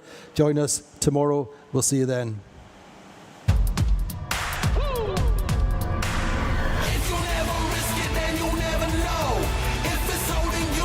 You gotta let it go. You gotta give it all you got. You gotta let them know.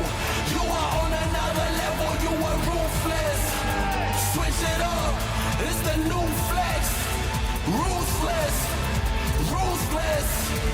If you never risk it, then you never know. If it's holding you back, you gotta let it go. 3, 2, 1, quitting! Yeah, the first step is showing up, now we're here. Yeah, the first step is showing up, hear them cheer. Yeah, the first step is showing up, now we're here. We're blowing up.